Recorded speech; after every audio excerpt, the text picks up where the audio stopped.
শায়লা খান আর আশরাফ খান বসে আছেন পাশাপাশি শায়লা খানের রুমে।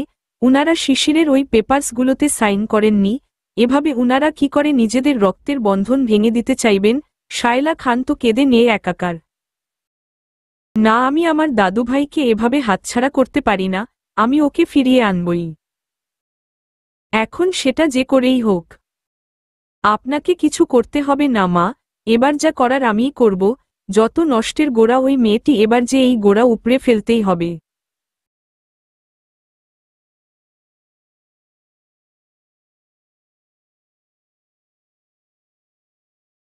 এখন রাত প্রায় ৮টা। উনার সাথে একটা শপিং মলে এসেছি, উনি নিয়ে এসেছেন। ওখান থেকে চলে আসার পর থেকে আমার মনটা খারাপ ছিল, আমি ওখানেই হ্যাপি ছিলাম সবার সাথে। উনি আমার মুড হ্যাপি করার জন্য আমার পরিবারকে এনে দিতে চাইলেন, আমি ডিরেক্টর না করলাম। আমি শ্বশুরবাড়ির লোকের কমতি নিজের বাড়ির লোকদের দিয়ে কি করে করব আপনারাই বলেন। শুধু শুধু আমার পরিবারের লোকজনকে প্যারা দেওয়া। তাই অনেক বুঝিয়ে শুনিয়ে মতো পাল্টালাম ব্যাংটার। এখন মন ভালো করার জন্য এদিক ওদিক নিয়ে ঘুরছে। অবশ্য ঘোরাঘুরি করে মনটা অনেক ভালোই হয়েছে আমার। শপিং করেছি অনেক। উনাকে আমি একটা শার্ট সিলেক্ট করে দিয়ে বললাম সেটা পরে আমার সামনে আসতে, উনি সেটা পরতে ট্রায়াল রুমে গেলেন। আমি বাইরে দাঁড়িয়েছিলাম। কয়েকজন গার্ড মলের বাইরেই দাঁড়িয়ে আছে। হঠাৎ মলের স্বচ্ছ আয়না দিয়ে বাহিরে নজর গেল আমার।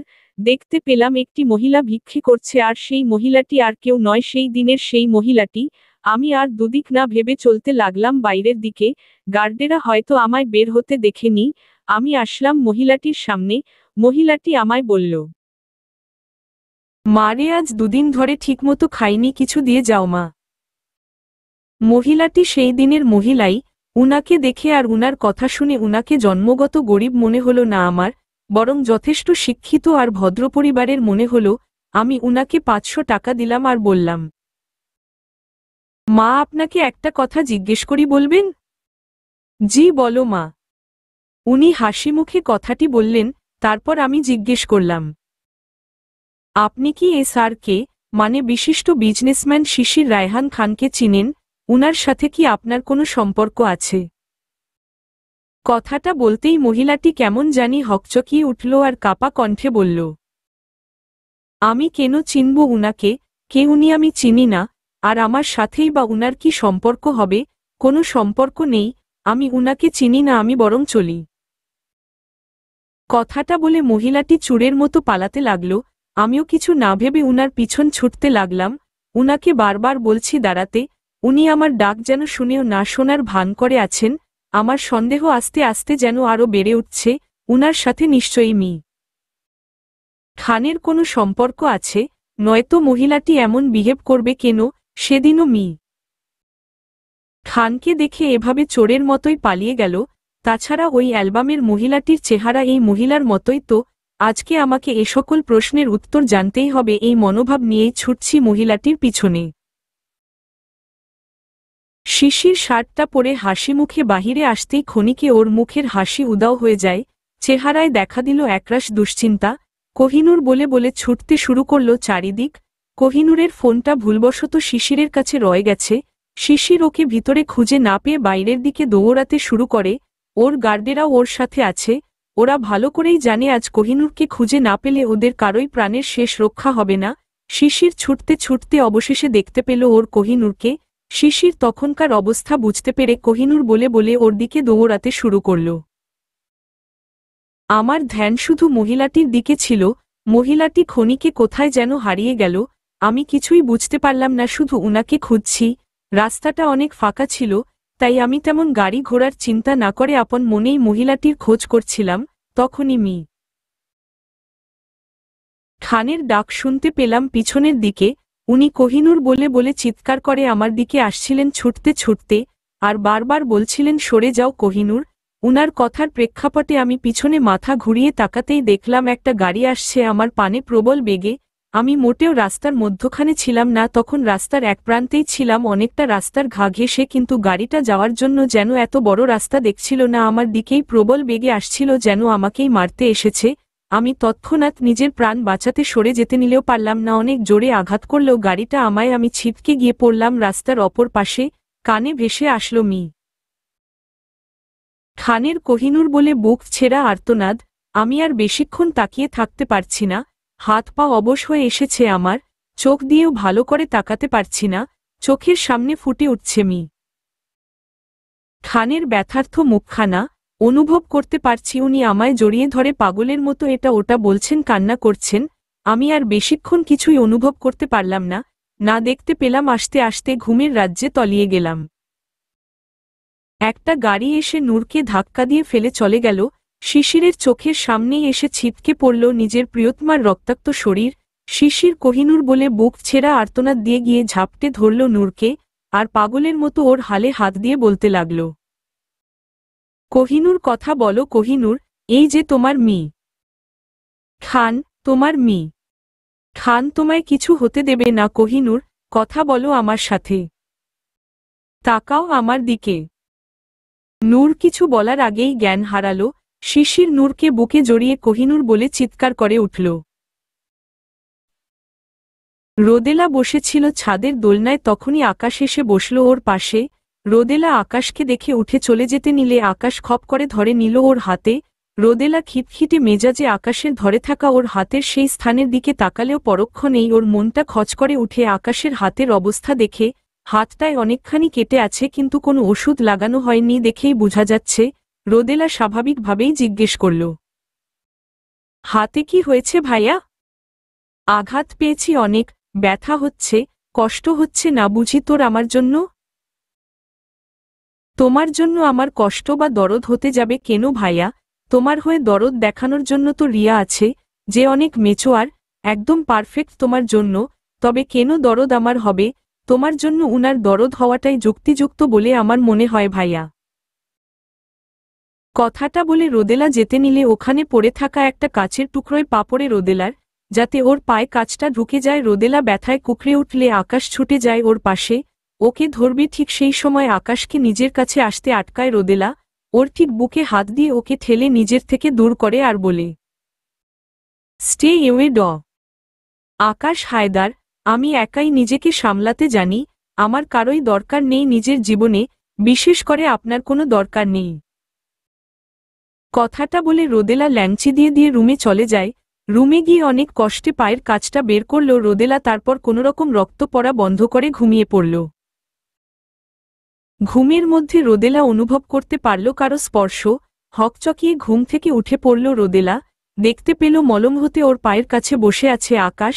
এত সময় ওর পায়ে আকাশ ওষুধ লাগিয়ে দিচ্ছিল হয়তো।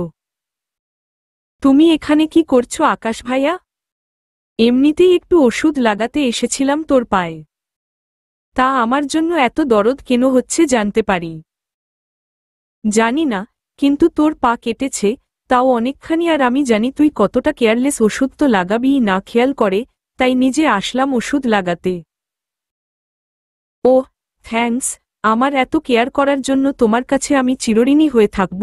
এবার ওষুধ লাগানো তো শেষ, তবে এবার আসতে পারো তুমি। আমিও থাকতে চাই না, শুধুই নিজের মনুষ্যত্বের দায়িত্ব পালন করছিলাম। বললাম তো থ্যাঙ্কস, নাও প্লিজ গো। আকাশ রাগে গজগজ করে সেখান থেকে প্রস্থান করবে, তখনই রোদেলা পিছু ডাক দেয় ওকে। আকাশ থমকে দাঁড়ায় আর পিছন তাকায়, তারপর রোদেলা বলে উঠে, হয়তো তোমার ক্ষতগুলো রিয়া আপির চোখে পড়েনি, তাই নিজেই খেয়াল করে ওষুধ লাগিয়ে নিও। আমাকে নিয়েও তোমার এত মাথা ঘামাতে হবে না, আমার খেয়াল আমি নিজেই রাখতে জানি। আর তুমি সত্যিই বলেছ রিয়া দেখেনি, কারণ দেখলে হয়তো এই ক্ষতগুলো মুহূর্তেই সারিয়ে নিতে চাইত। তা তো আমি ভালো করেই জানি, আপনাদের কেমিস্ট্রিটা দেখতে সত্যিই জোস লাগে। আকাশ আর সেখানে দাঁড়ালো না, রেগে বম হয়ে বের হয়ে গেল। আকাশের অনেক খারাপ লাগছে যে রোদেলা রিয়ার সাথে আকাশের নাম শুনেই জ্বলে উঠত সেই রোদেলা আজ নিজে থেকেই ওকে রিয়ার সাথে ঠেলে দিচ্ছে। কিন্তু আকাশের যে রিয়াকে চাই না সেটা কেন রোদেলা বুঝতে চাইছে না। আকাশকে জিনিসটা জ্বালিয়ে পুড়িয়ে ছাই করে দিচ্ছে, তখন রোদেলার বিহেভে ওকে জ্বালানোর জন্য রিয়ার নাম ইউজ করল আকাশ। কিন্তু রোদেলা তো এতে কোনো রিয়েক্টও করল না, বরং এমন ভাব করলে যেন এতে ওর কোনো যায় আসে না। এতে আরও রাগ হল আকাশের। এদিকে রোদেলার কষ্ট হচ্ছে আকাশের হাতের ক্ষতগুলোর কথা ভেবে ভেবে, কিন্তু রোদেলা নিজেকে বারবার ঘুটিয়ে নিচ্ছে এটা ভেবে যে আকাশ রিয়াকে নিয়েই খুশি আছে, তা না হলে শেষে রিয়াকে নিয়ে এত কনফিডেন্টলি এত ভালো কথা কি বলতে পারত? তাই আর নিজেকে ফুটবল করতে চাইলে না, বরং আরও শক্ত করার চেষ্টা করল। আকাশ যখন রিয়াকে নিয়েই খুশি, তবে রোদেলাও নিজেকে হ্যাপি রাখবে সবসময়, এটাই ওর পণ। হাসপাতালে তোলপাড় চলছে। একা শিশিরই ভারী পড়েছে একটা হাসপাতালে। গত 2 ঘন্টা ধরে কোহিনূরের অপারেশন চলছে। শিশির ওটির সামনে বসে আছে, দেয়ালে মাথা ঠেকে। পাশেই বসে আছে হাসান চৌধুরী। আজকে হাসানই জানে শিশিরকে কি করে একটু শান্ত করেছে ও।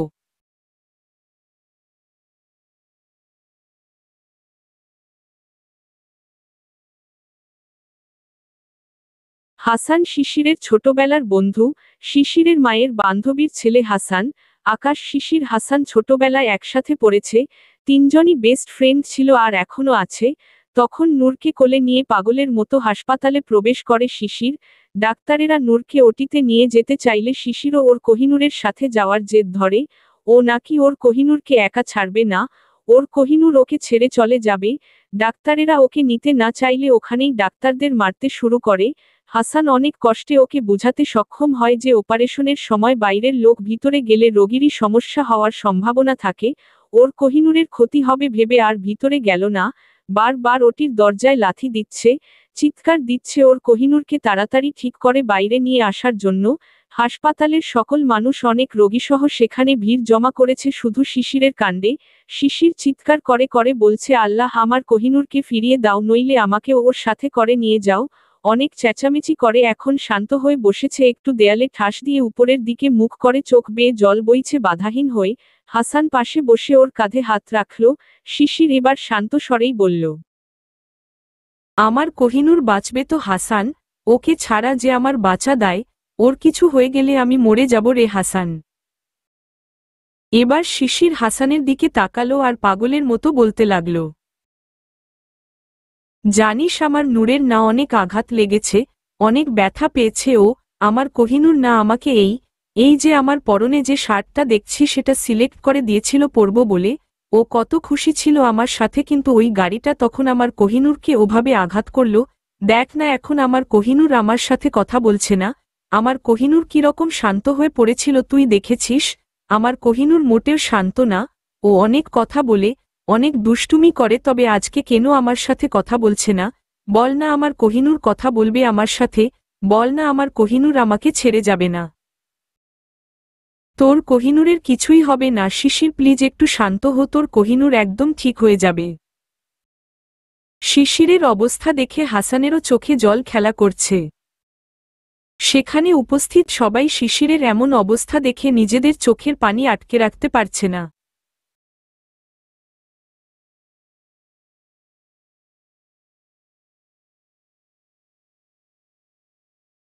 কেউ কাউকে এতটাও ভালোবাসতে পারে শিশিরকে না দেখলে হয়তো কারোই তা জানা হতো না। সবাই আল্লাহর কাছে প্রার্থনা করছে যেন আল্লাহ শিশিরের জন্য হলেও নূরকে বাঁচিয়ে দেন। নূরের কিছু হলে শিশিরও যে নিজেকে শেষ করে দিবে। এদিকে হাসান যথেষ্ট পরিমাণ শিশিরকে শান্ত করার চেষ্টা করছে। অবশেষে ওটি থেকে ডাক্তার বের হয়ে নূরকে বিপদমুক্ত বললেন। শিশির ঝাপটে ধরে ডাক্তারকে থ্যাঙ্কস বলল। ডাক্তার হাসিমুখে বললেন, ধন্যবাদ আমাকে না, উপরওয়ালাকে বলেন, উনি না চাইলে আপনার স্ত্রীকে বাঁচানো সম্ভব হতো না। তারপর উনি সেখান থেকে চলে গেলেন। একটু সময়ের মধ্যে কোহিনূরকে কেবিনে শিফট করা হলো। কোহিনূরের জ্ঞান ফিরতে দেরি হবে ডাক্তার বলে দিয়েছেন। শিশির বসে আছে ওর কোহিনূরের পাশেই, চোখ দিয়ে জল পড়া কমেনি এখনো। ওর পাশে বসে ওর মাথায় হাত বুলাচ্ছে বারবার। তখন নূর রাস্তার অনেক পাশে ছিল, তাছাড়া নূর সরে যেতে নিয়েছিল, তাই ধাক্কাটা ওর বেশি লাগেনি। কপালের সাইডে অনেকটা জখম হয়েছে ওর, তাছাড়া হাত ও পায়ে অনেকটা কেটে গেছে। আর গুরুতর আঘাতও পেয়েছে, ডান পায়ে ভাঙেনি, তবে তাছাড়া আর বেশি কিছু হয়নি। ডাক্তার বলেছেন ভালোভাবে খেয়াল রাখলে ও খুব জলদি সুস্থ হয়ে উঠবে। প্রায় 5 ঘন্টা পর জ্ঞান ফিরল কোহিনূরের। আলতো করে চোখ মেলে তাকিয়ে দেখল ওর পাগলটা ফ্লোরে জায়নামাজ বিছিয়ে নামাজ পড়ছে। মোনাজাতে অনেক কান্না করল শিশির। আল্লাহর কাছে শুকরিয়া আদায় করল ওর কোহিনূরকে ফিরিয়ে দেবার জন্য, ওকে জলদি সুস্থ করে দেওয়ার আর্তনাদও করল। কোহিনূর ওর প্রার্থনার কথাগুলো শুনতে না পেলে অনুভব করতে পারল ঠিকই যে শিশির হয়তো ওর জন্যই মোনাজাতে কান্না করছে। নামাজ শেষ করে উনি আমার পাশে এসে বসলেন। আমার জ্ঞান ফিরেছে দেখে ডাক্তার ডেকে আনলেন। ডাক্তার আমায় চেক আপ করে বললেন বর্তমানে আমি একদম ঠিক আছি, চিন্তার কোনো কারণ নেই। আমি এদিকে হাত পা নাড়াতেও পারছি না, এখনো যেন পুরো অবশ হয়ে আছি। উনাকে দেখেও আমার অনেক খারাপ লাগছে, চোখ দুটি অনেক ফুলে আছে উনার, মুখটা কেমন শুকিয়ে গেছে কয়েক ঘন্টার ব্যবধানে। উনাকে দেখেই বোঝা যাচ্ছে অনেক কান্না করেছেন উনি, হয়তো আমারই জন্য। এবার আমার মাথায় হাত বুলাতে বুলাতে আমার দিকে তাকিয়ে চোখের জল ত্যাগ করতে করতে উনি বললেন, আজ তো ভেবেছিলাম মরেই যাব আমি, মনে হচ্ছিল কেউ আমার প্রাণ ছিনিয়ে নিতে চাইছে। তুমি যত সময় ওটিতে ছিল তত সময় যেন আমার বুকে ছুরি চলছিল। আমায় ছেড়ে যেও না কোহিনূর, সত্যিই মরে যাব আমি তুমি ছাড়া। কথাটা বলে উনি আমার কপালে একটা গভীর চুমু আঁকলেন। আমার বড্ড ইচ্ছে করছে উনার চোখের পানি মুছে দিতে, কিন্তু পারছি না কোনো মতেই, হাতে যে অনেক ব্যান্ডেজ করা, ব্যথায়ও করছে অনেক। তারপর উনি আমার মাথায় আবার হাত বুলাতে শুরু করলেন আর আমি আবারও ঘুমিয়ে পড়লাম। চোখ খুলতেই আবারও পাশে বসা অবস্থায় পেলাম উনাকে। চারপাশে আমার পরিবারের সবাইকেও হয়তো উনি সবাইকে খবর দিয়েছেন। তাছাড়া আমার শ্বশুরবাড়ির তরফ থেকে ভোর আপি, আকাশ ভাইয়া আর অনিল ভাইয়াকে দেখছি। উনাদের উনি ডাকিয়েছেন বলে মনে হয় না, তবে জানি না কে ডাকিয়েছেন। আমি শুয়ে আছি সবার মাঝে, সবাই কমবেশি এখনো কান্না করছে আমায় নিয়ে। আমি সবাইকেই বলছি আমি একদম ঠিক আছি, আমাকে নিয়ে এত কষ্ট না পেতে। উনাকে ডাক্তার হঠাৎ ডাকলেন হয়তো আমাকে নিয়ে কিছু বলবে বলে। উনি চলে যাবার পর সবাই আমাকে জ্ঞান বাক্য দিতে লাগলেন। আমার পরিবারের সবাই বলছে আমি নাকি কপালগুণে স্বামী পেয়েছি। বউয়ের জন্য এমন দেওয়ানা স্বামী আজকাল নাকি পাওয়া যায় না। আমার পরিবার তো আছেই, সাথে হাসপাতালের কোনো লোকও কম যাচ্ছে বলে আমার মনে হচ্ছে না।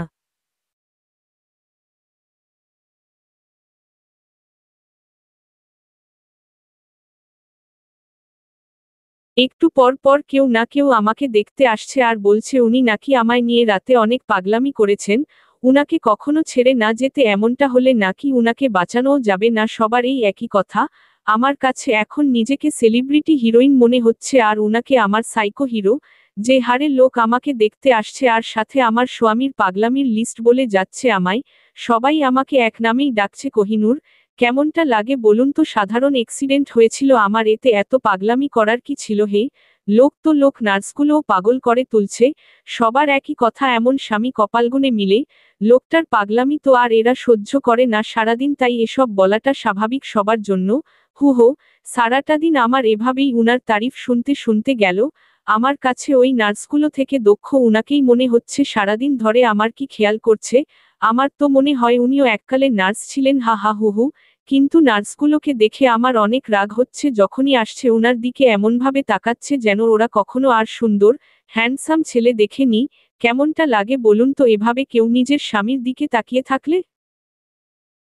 আমি উনাকে স্বামী মানি না মানি এটাই সত্য যে উনি আমার স্বামী। মনে মনে রাক্ষসীদের অনেক গালমন্দ করছি, একটারও বিয়ে হবে না কখনো এই অভিশাপ দিলাম। হুহ। মজার বিষয় এটা যে উনি কারো দিকেই চোখ তুলেও তাকাচ্ছেন না। হা হা। হাসান আকাশকে সকালে ফোন করে বলল নূরের কথা, তারপর আকাশ সবাইকে বলে নিয়ে এলো এখানে। হাসান এত রাতে বলে সবাইকে আর ডিস্টার্ব করতে চায়নি, তাই সকালে বলল।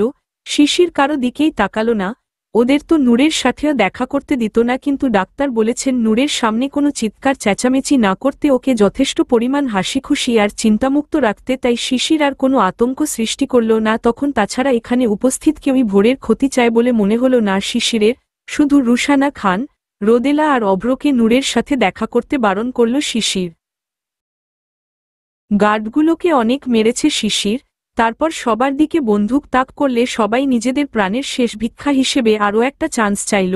তখন শিশির চান্স হিসেবে ওদের ওই গাড়ির ড্রাইভারকে খুঁজে এনে দিতে বলল, ২৪ ঘন্টার মধ্যে না হলে কারোই প্রাণের রক্ষা হবে না। সবাই হন্তদন্ত হয়ে খুঁজতে ব্যস্ত হয়ে পড়ল। রোদেলা হাসপাতালের বাইরের একটা বেঞ্চে বসে কান্না করছিল, তখনই কাঁধে কারো স্পর্শ পেয়ে চোখ তুলে তাকালো, দেখল অনিল। তারপর ঝাপটে ধরল ওকে। ভাইয়া কেন? শিশির ভাইয়া আমায় সহ্য করতে পারে না, একটিবারের জন্যও আমাকে ভাবির সাথে দেখা করতে দিল না। তুমি বলো না আমি কি ভাবির ক্ষতি করতে পারি? আমি কি এতই খারাপ? আরে না, তুই কি করে কারো ক্ষতি করতে পারিস? তুই তো কত সুইট। আসলে জানিস তো তুই শিশিরকে, ও এমনই। আমি ওর সাথে কথা বলছি, ও নিশ্চয়ই তোকে নূরের সাথে দেখা করতে দিবে। ধন্যবাদ ভাইয়া। কথাটা বলে খুশিতে আবারও রোদেলা অনিলকে ঝাপটে ধরল। এদিকে মুহূর্তটা চোখ এড়াল না আকাশের। রাগে চোখগুলো রক্তিম বর্ণ ধারণ করল ওর ক্ষণিকে। তেড়ে এসেই ধাক্কা দিয়ে অনিলকে রোদেলার কাছ থেকে ছিটকে সরিয়ে দিল, যাতে অনিল পড়তে পড়তে বাঁচল। আকাশ বর্জ্য কণ্ঠে বলতে লাগল, তোমার সাহস কি করে হয় ভাইয়া বারবার রোদেলার পাশে আসার? বারবার একটা মেয়েকে আঁকড়ে ধরতে ভালোই লাগে না তোমার? You enjoy this, am I right? কথাটা শুনে অনিলের অনেক খারাপ লাগল, যে রোদেলাকে কখনো অনিল বোন আর বেস্ট ফ্রেন্ড ছাড়া অন্য চোখে দেখেনি, তাকে নিয়ে অনিলের মনে খারাপ কিছু আছে তা কি করে ভাবতে পারল আকাশ? আজ পর্যন্ত অনিল কোনো মেয়ের দিকে চোখ তুলেও তাকায়নি, ওর এই নেচার সম্পর্কে সবারই জানা আছে, তবে আজ আকাশ কি করে তা বলতে পারল? এদিকে অনিলকে আরও অবাক করে দিল রোদেলা। ঝটপট একটা কড়া থাপ্পড় বসিয়ে দিল আকাশের গালে। আকাশ গালে হাত দিয়ে অগ্নিদৃষ্টিতে তাকিয়ে আছে রোদেলার দিকে। এদিকে রোদেলা গর্জিয়ে বলতে লাগল, সবাইকে নিজের মতো ভেবো না ভাইয়া, অন্যরা নষ্টা খারাপ, তবে তুমি কি? তোমার কোন গুণটা আছে বলবে আমায়? তুমি চাইলে যে কারো সাথে সময় কাটাতে পারবে, হাসি ঠাট্টা করতে পারবে, তার হাতে খেতে পারবে, আর অন্যরা শুধু চেয়ে চেয়ে দেখবে? নো ভাইয়া, ইট নট ফেয়ার। তুমি নিজের চরকায় তেল দাও, অন্যরা কি করছে তাতে তুমি নাক না গলিয়েও থাকতে পারো। নাও গো, প্লিজ। আমি আর তোমার ওই মুখটা সহ্য করতে পারছি না, প্লিজ গো। কথাগুলো শুনে আকাশ হন হন করে সেখান থেকে প্রস্থান করল।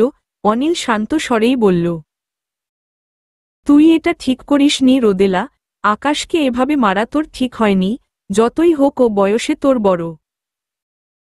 হ্যাঁ বড়, কিন্তু তুমিও তো উনার থেকে বড়। তোমার সাথে যখন এমন ব্যবহার করতে পেরেছে, তবে আমারও এমনটা করা মোটেও ভুল হয়নি ভাইয়া। আমি এতে মোটেও গিল্ট ফিল করছি না, আর কখনো করবও না। কথাটা বলে রোদেলা ছুটে চলে গেল সেখান থেকে। অনিল তাকিয়ে রইল ওর যাওয়ার পানে।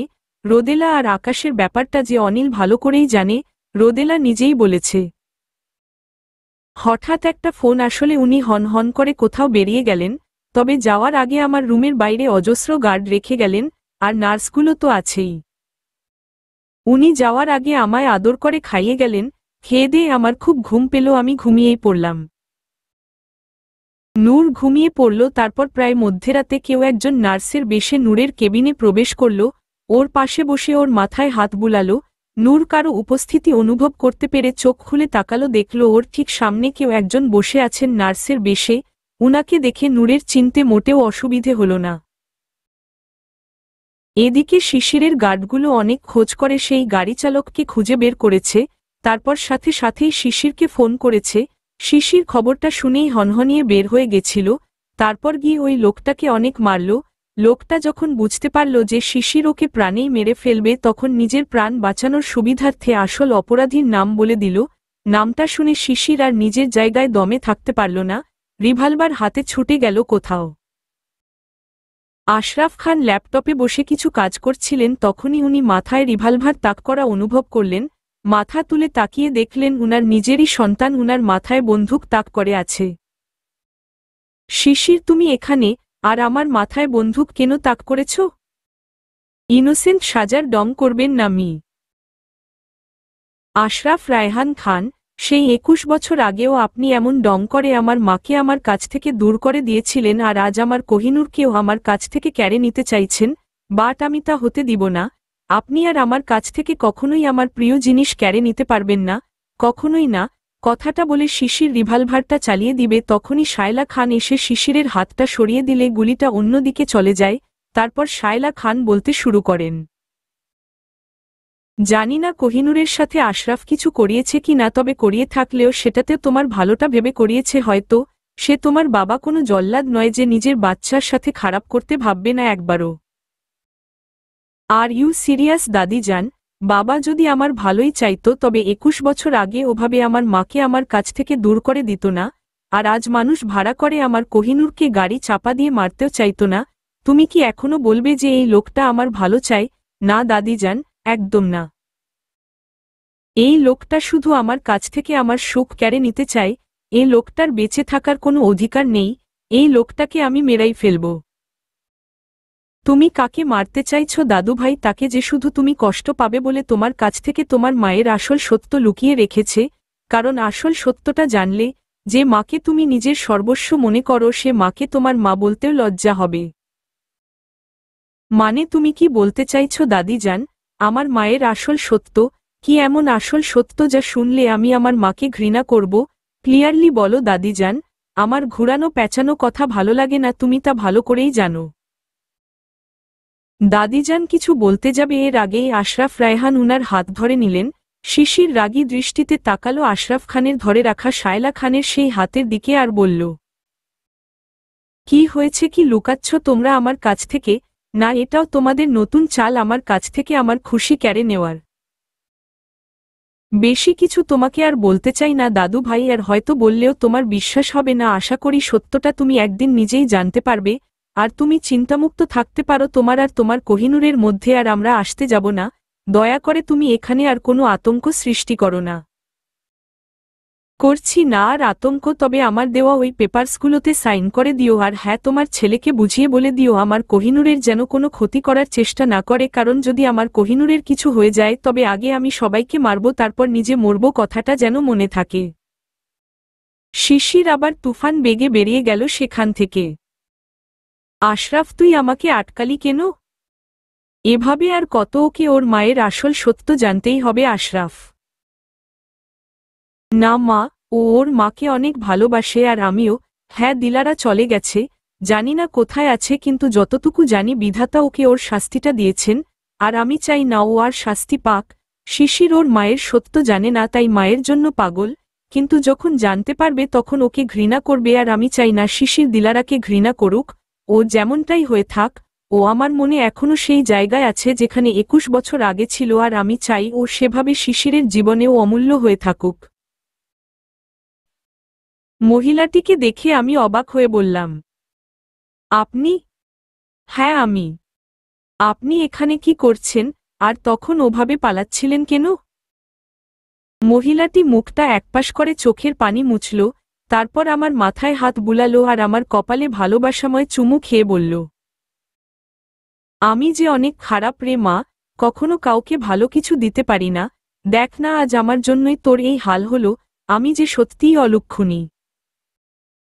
কথাটা বলে উনি আবারও নিজের কান্না মুছে দীর্ঘ নিঃশ্বাস ত্যাগ করলেন, তারপর মুখে হাসি ফুটিয়ে বললেন, তা আমার ছেলের পছন্দ আছে বটে, বউ তো দেখি আমার লাখে একটা, এই চাঁদমুখে কখনো যেন কারো নজর না লাগে।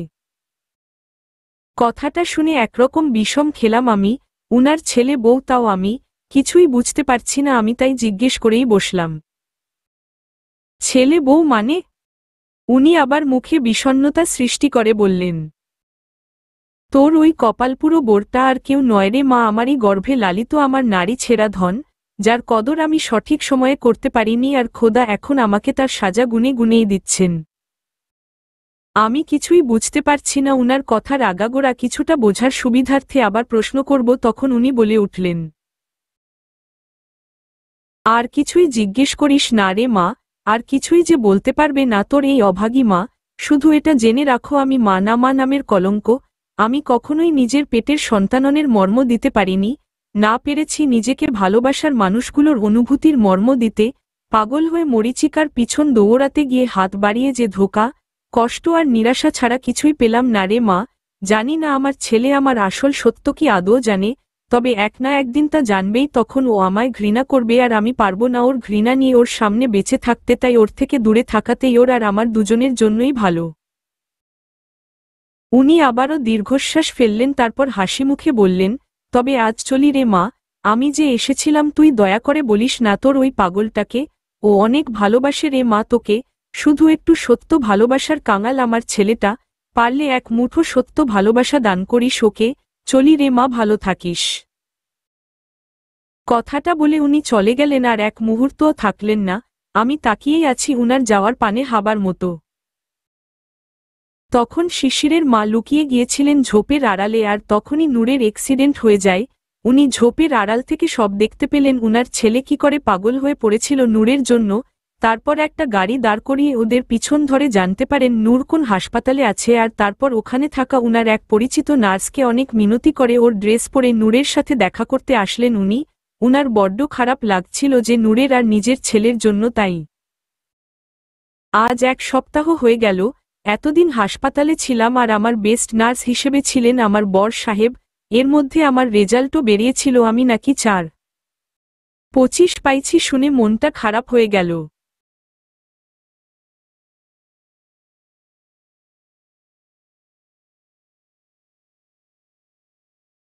সব সময় আমার সাথে এরকমই হয়, কত পড়াশোনা করি, ক্লাসেও সবার আগে থাকি, আর রেজাল্টেই প্লাস্টিকে না। তবে যাই আল্লাহ দিয়েছেন তাতেই আলহামদুলিল্লাহ বললাম। কান্না আসছিল, কাঁদিনি এ ভয়ে যদি ব্যাংকটা আমার কান্নার কারণ জেনে যায় তবে না আবার শিক্ষা মন্ত্রণালয় ভাঙতে চলে যায়, তাই মুখে মিথ্যে হাসি ঝুলিয়ে রাখলাম। এদিকে উনি সেদিন হাসপাতালকে মাথায় তুলে নিয়েছিলেন আমার রেজাল্টের খুশিতে। আমার মনে হচ্ছিল আমি যেন না গোল্ডেন প্লাস পেয়েছি। বাড়িতে মা বাবা পেলেও গালি দেয় যে প্লাস কেন পাইনি, আর এই লোকটা আমার এই রেজাল্টেও এত খুশি করছে। পুরো হাসপাতালকে মিষ্টি খাওয়ালো, সবাইকে জোর গলায় বলছে আমার কোহিনূরে পেয়েছে, কত খুশি করছে। আমার কেবিনটাকে খুব সুন্দর করে সাজিয়েছে। আমার সব বন্ধুবান্ধবকেও খবর করে আনিয়ে ওদের কি খাতিরদারি না করলো। সারাটা দিন হই হুল্লোড় করে ছুটে বেড়ালো। উনার এসব দেখে আমার মনটাও ভালো হয়ে গেল, মনে হলো আমি যেন সত্যিই গোল্ডেন প্লাস পেয়েছি। আমার এই 7 দিন মোটেও এমন মনে হলো না আমি রোগী। লোকটা যে আমায় তা অনুভব করতেই দেয়নি। সত্যিই কি কেউ কাউকে এতটা ভালোবাসতে পারে? উনি কি সত্যিই আমায় এতটা ভালোবাসেন? ফিরলাম বাড়িতে, উনি আমায় কোলে করে বেডে শোয়ালেন। তখনই উনার ফোন এলো। উনি ফোন বের করলে আমার চোখে স্পষ্ট ফুটে উঠল স্ক্রিনের উপর ভেসে থাকা মিতালি নামটা। উনি নামটা দেখতেই ফোন নিয়ে সোজা বাইরের দিকে চলে গেলেন। উনার এমনটা করাই আমার মনটা খক করে উঠল। কোনো মেয়ের সাথে উনি কথা বলছেন ভাবলেই আমার গাটা কেমন জ্বলে উঠে, কেমন জানি ভয় কাজ করে মনে। উনি যদি আমায় ছেড়ে অন্যত্র গমন করেন, কেন এমন ভয় হয় আমার ভিতর আমি জানি না। তবে কি আমিও উনাকে ভালোবাসতে শুরু করেছি? আমি কি উনার উপর থাকা নিজের অধিকার অন্য কাউকে পেতে দিতে চাই না? আমার সাথে 4 জন নার্স রেখেছে বজ্জাতটা, সেই যে বেরিয়ে গিয়েছিল এখন অবধি ফিরেনি। আমাকে অতি আদর করে মাথায় তুলে রেখেছে। জীবনেও রাগের আর অভিমানের অনা জানা আমি এখন ওই ব্যাংকটার উপর রাগী আর অভিমানও করি। এখনও অভিমান করে বসে আছি, কথা বলবো না ওই বজ্জাতের সাথে। নার্সগুলো হাজার বলে কয়ও আমায় খাওয়াতে পারেনি, খাইনি যে খাইনি। উনি আসলেন একদম রাতে। উনাকে দেখতেই নার্সগুলো মাথা নিচু করে বলল, স্যার ম্যাম কিছু খাননি, আমরা অনেক করেও খাওয়াতে পারিনি। কথাটা শুনতাই যেন লোকটার মাথায় আগুন ধরল। রেগে বম হয়ে নার্সগুলোকে হুঙ্কার দিয়ে বলে উঠল, তোমাদের কেন রেখেছি? আমার কোহিনূর রাত 10টা অবধি এখনো কিছু খায়নি, এক একটাকে জমের ঘাটে পাঠাতে হবে দেখছি। এবার নার্সদের বাঁচানোর সুবিধার্থে আমি বলে উঠলাম, আমি নিজে থেকেই খাইনি, ওদের কি দোষ? সবসময় নিরীহদের উপরই রাগ ঝাড়া ঠিক না একদম। কথাটা আমি অভিমানী স্বরে অন্যদিকে তাকিয়ে বললাম। উনি হয়তো বুঝতে পারলেন আমি রেগে আছি, আর চোখে দেখলাম হাত দিয়ে ইশারা করলেন নার্সগুলোকে চলে যাওয়ার জন্য। ওরাও তাই করল। তারপর উনি খাবার প্লেটটা নিয়ে আমার পাশে এসে বসলেন। আমি এখনও অন্যদিকে মুখ করে আছি। উনি এবার মধুময় স্বরে আমায় বললেন, কি হয়েছে? আমার ময়না পাখিটা রাগ করেছে আমার সাথে? খাবে না বুঝি? না খাবো না আমি। আমি না খেলে কার কি? সেদিন মরে গেলেই ভালো হতো আমার। কোহিনূর 4 কথাটা শুনে উনি আমাকে ধমক দিলেন, তারপর জড়িয়ে ধরলেন আর বলতে লাগলেন, কখনো এমনটা বলবে না, তুমি জানো না তুমি আমার জন্য কি? তোমার কিছু হয়ে গেলে আমি বাঁচব কি করে বলো? এতই যখন আপনার ভালোবাসা উতলাচ্ছে তবে তখন ওই মিতালির ফোন আসতেই চলে গেলেন কেন? আর সারাদিন মনে পড়েনি বুঝি আমার কথা? তাহলে এই ব্যাপার। তবে আমার ময়না পাখিটা জেলাস হচ্ছিল সারাদিন। আমি মোটেও জেলাস হইনি। আমি কেনই বা জেলাস হব? তুমি জেলাস হও কারণ তুমি আমাকে ভালোবাসো। তা তুমি মানো না মানো আমি ঠিকই জানি সুইট হার্ট। নাও এখন খাবারটুকু খেয়ে নাও, আর ওই মিতালির সাথে আমি না হয় কালকে তোমাকে সশরীরে পরিচয় করিয়ে দেব কেমন? শুধু এটা জেনে রাখো এ মনে তুমি ছাড়া আর কেউ নেই আর আসবেও না। তারপর উনি আদর করে খাইয়ে দিলেন আমায়, আমিও খেয়ে নিলাম লক্ষ্মী মেয়ের মতো। উনার উপর যতই রাগ অভিমান করে থাকি না কেন, উনার মধুর কথাগুলো আমার সব রাগ অভিমান মুহূর্তেই জল করে দেয়।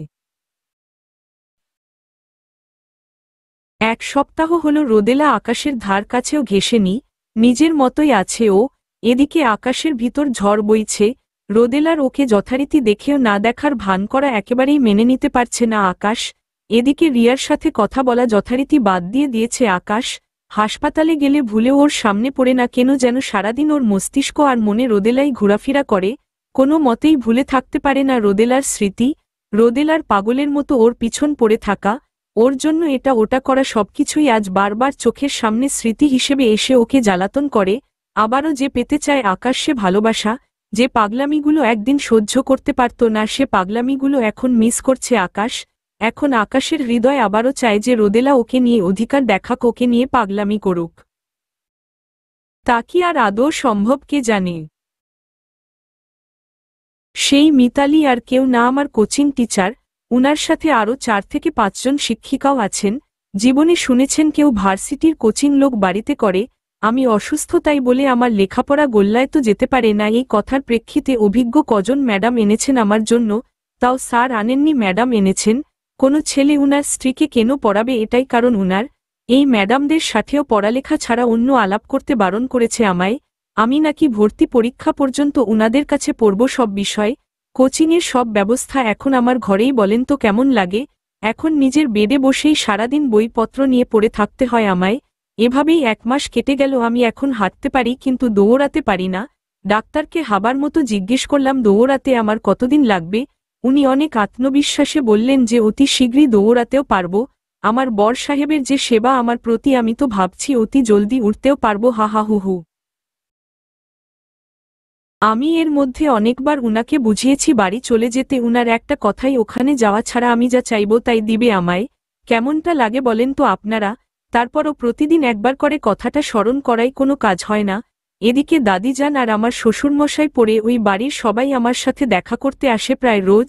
রোদেলাকে উনি প্রথম প্রথম দেখা করতে দেননি, তবে আমার আর অনিল ভাইয়ার জোরাজোরিতে ওকেও দেখা করার পারমিশন দিলেন। তবে মিষ্টি মাকে দেখা করতে দেননি। এদিকে উনার মা সম্পর্কে আমি উনাকে কিছুই বলিনি, তবে এই রহস্যটার মায়াজাল আমি বেদ করেই ছাড়ব মনে বেঁধে নিয়েছি। এখন আমার মাথায় চেপে আছে অন্য চিন্তা, ওই যে অব্র শয়তানের দেওয়া হুমকি দেওয়ার পর এখন অবধি কিছু করেনি, তাই ভয় করছে না জানি কি করবে।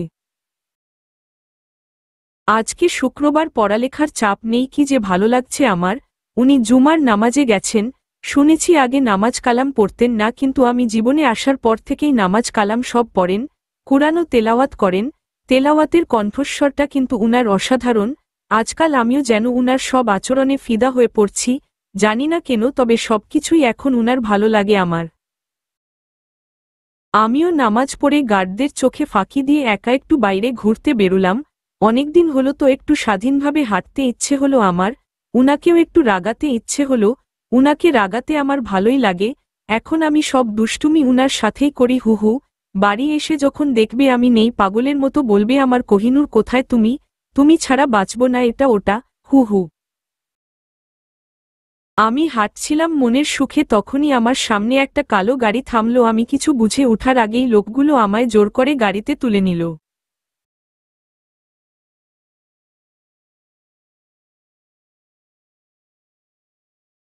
চোখ খুললাম পিটপিটিয়ে। খুলতেই নিজেকে একটা বন্ধ কুটিরে আবিষ্কার করলাম। রুমটা চারদিক থেকে বন্ধ, শুধু একটা দরজা আছে মাত্র। আর রুমের মধ্যে একটা খাট।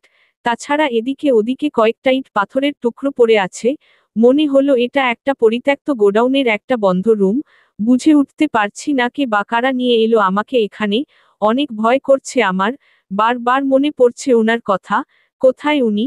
উনি আসবেন নাকি বাঁচাতে ওনার কোহিনূরকে?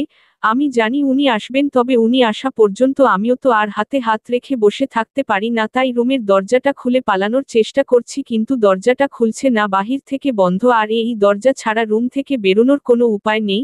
দরজা টানতে টানতে হঠাৎ বুঝতে পারলাম কেউ একজন বাহির থেকে দরজা খুলছে, তাই সরে আসলাম দরজার সামন থেকে। অনেক ভয় খেলা করছে আমার বুকের ভিতর। দরজাটা টান দিয়ে খুলে আমার সামনে প্রকট হলো অনেক আগ থেকেই চেনা কেউ একজন। এমন কাজেই ঘৃণ্য লোকের কাছ থেকেই যে আশা করা যায়। 1 মাস থেকেও বেশি হয়ে গেল রোদেলা নিজেকে একদমই গুটিয়ে নিয়েছে, সবার সাথেই হাসি খুশিভাবে কথা বলে শুধু আকাশকেই অবহেলা করে। আকাশের মধ্যে অনেকবার নিজে থেকে ওর সাথে কথা বলতে চেয়েছে কিন্তু রোদেলা ওকে সময় দিতে নারাজ, অথচ দিনের পর দিন অনিলের সাথে পড়ে আড্ডা দেয়। রোদেলার এমন আচরণ মেনে নিতে পারছে না আকাশ। তবে কি রোদেলার মনে থাকা আকাশের জন্য ভালোবাসা ফুরিয়ে গেল নাকি রোদেলা কখনো ওকে ভালোই বাসেনি? উভয় কথাই বড্ড আঘাত করছে আকাশের ব্যথার্ত হৃদয়কে। আকাশের বেহায়া মন যে রোদেলার ছোঁয়া আবারও ফিরে পেতে চায়। কখনো কি আসবে রোদেলা আকাশের বুকটা আলোকিত করে দিতে? প্রশ্নটা অনেক জ্বালাতন করছে আকাশকে। আকাশ আর মেনে নিতে পারছে না এসব, আর মানবেও না ভেবে নিয়েছে। রোদেলা বসেছিল বাগানের দোলনায়, আকাশ তখন ওর ঠিক সামনে গিয়ে প্রকট হল। ওকে দেখে রোদেলা উঠে চলে যাবে তখনই আকাশ খপ করে ওর হাতে ধরে নিল। কি হয়েছে ভাইয়া, এভাবে হাত ধরলে কেন? হাত ছাড়ো, আমার কাজ আছে। আমাকে দেখলেই যত কাজ মনে পড়ে তোর, নয়তো সারাদিন অনিল ভাইয়ার সাথে আড্ডা দেওয়া ছাড়া তোর আর অন্য কোনো কাজ থাকে না। আমার যা ইচ্ছা তা করব, যার সাথে ইচ্ছা তার সাথে আড্ডা দিব, তাতে তোমার কি? আমার অনেক কিছু, তুই কথাও বলবি আমার সাথে, আড্ডাও দিবি আমার সাথে, তোর যা করার সব করবি আমার সাথেই। আমার বয়েই গেছে হু। কথাটা বলে রোদেলা চলে যেতে নিলে আকাশ খপ করে ওকে কোলে তুলে নিল। কি করছো কি ভাইয়া, কি অসভ্যতা শুরু করেছ? নামাও আমাকে।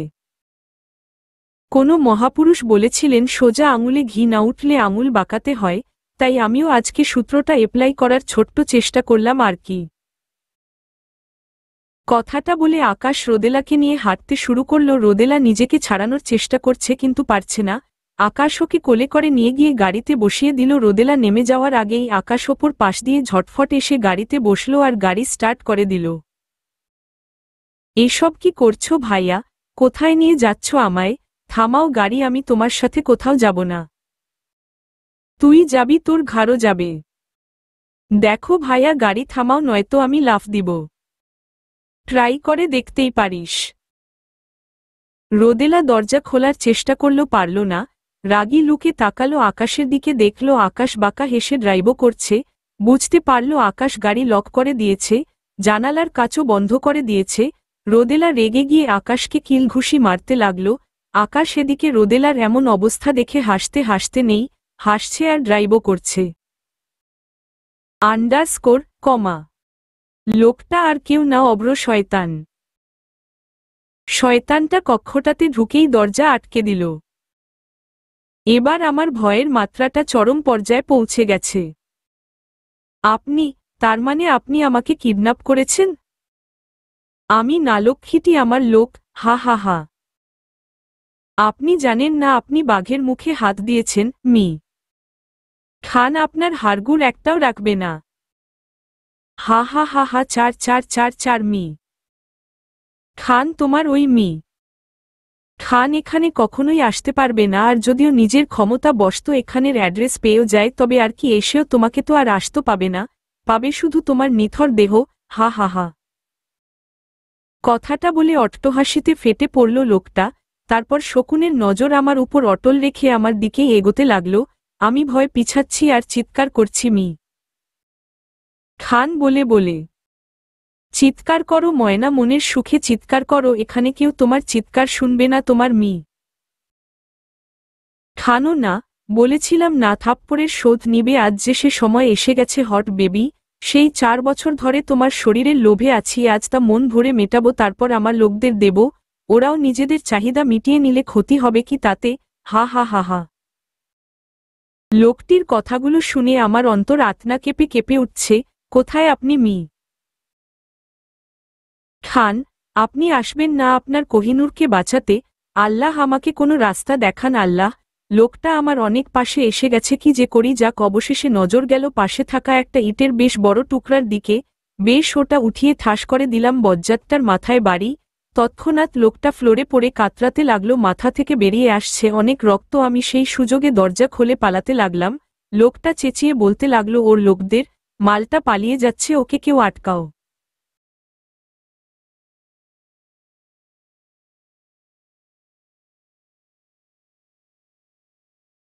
আমি নেমে দৌড়াচ্ছি, ভালো করে দৌড়াতে পারছি না তাও দৌড়াচ্ছি। গোডাউনটা অনেক বড়, কোন দিকে গেলে বাইরে বের হতে পারবে ভেবে পাচ্ছি না। এদিকে গুন্ডাগুলো আমার পিছনে পড়ে আছে। অনেক দৌড়েও যখন বাইরে যাওয়ার রাস্তা পেলাম না তখন একটা বড় কিছুর আড়ালে লুকালাম। ভাবলাম গুন্ডাগুলো আমাকে খোঁজে অন্যদিকে গেলে আমি সুযোগ বুঝে বাহিরে যাওয়ার রাস্তা খুঁজে পালিয়ে যাব। কিছুক্ষণ এভাবেই লুকিয়ে থাকলাম। লোকগুলো আমাকে সেখানে কিছুক্ষণ খুঁজল, তারপর আমাকে সেখানে না পেয়ে অন্যত্র গেল। আমিও সুযোগ বুঝে বের হলাম। একই বের হতে না হতেই লোকগুলো আমার সামনে এসে প্রকট হলো। আমি ভয় পিছাতে লাগলাম আর লোকগুলো আমার দিকে ডেভিল স্মাইল দিয়ে এগুতে লাগলো। একসময় পিছনের কিছুর সাথে হোঁচট খেয়ে পড়ে গেলাম আমি। লোকগুলো শকুনের দৃষ্টিতে তাকিয়ে আছে আমার দিকে, আমায় ছিঁড়ে খাওয়ার প্রস্তুতি নিচ্ছে বুঝতে পারলাম। একটা লোক আমার ওড়না কেড়ে নিতে হাতটা এগিয়ে আনছে, মুখে ওর দাঁত কেলানো হাসি। আমি বারবার বলছি না প্লিজ আমার কোনো ক্ষতি করবেন না, প্লিজ না। লোকটা আমার কথা শুনেও না শোনার ভান করে আমার ওড়নাটার একদম পাশে হাতটা নিয়ে এলে আমি খান বলে সজোরে চিৎকার করলাম, তখনই একটা জোরালো ঘুষি পড়ল লোকটার গালে। পাশ থেকেই একটা ডায়লগ আমার কানে ভেসে এলো, নো মিন্স নো। শুনতে পাসনি আমার কোহিনূর না বলেছে? তারপর লোকগুলোকে শুরু করল উরুম ক্যাদানি। মনে হচ্ছে যেন আমি হিরোপান্তি মুভির ওই সিনটা দেখছি যেখানে নায়িকা কৃতিকে গুন্ডারা ঠিক আমারই মতন আক্রমণ করেছিল আর তারপর হিরো টাইগার এসে ওদের যে কি স্টাইলে উরুম ক্যাদানি দিয়েছিলে ঠিক তেমনটাই যেন এখন সত্যি আমার সামনে চলছে। শুনেছিলাম উনি কারাতে জানেন, আজকে দেখেও নিলাম। একে তো ফিল্মে হিরো হিসাবে নিলে আলাদা স্যান্ডম্যান লাগবে না, একাই সব করে নেবে। সে কি মারটাই না দিচ্ছে, আমার তো ভালোই লাগছে, নিজেকে নায়িকা নায়িকা ফিল হচ্ছে। উনি ওদের মারছেন আর বলছেন, তোদের সাহস কি করে হলো আমার কোহিনূরের দিকে চোখ তুলে তাকানোর? আজ তোদের আমি ছাড়ব না, কখনোই না। একাই উনি ভারী পড়েছেন ওই 5টা পান্ডার উপর, ওদের মেরে সবগুলোকে ফ্লোরে চিৎ করে ফেলেছেন, কারোই যেন নড়াচড়ার ক্ষমতা আর নেই। তারপর পিছন থেকে উনি সেই চিরচেনা রিভলভারটা বার করলেন আর সবগুলোর হাতে পায়ে গুলি করলেন। সবগুলো ফ্লোরে পড়ে কাতরাচ্ছে। ওগুলাকে মেরে উনি আমার কাছে আসতেই আমি অতি আবেগে খান বলে উনাকে জড়িয়ে ধরলাম।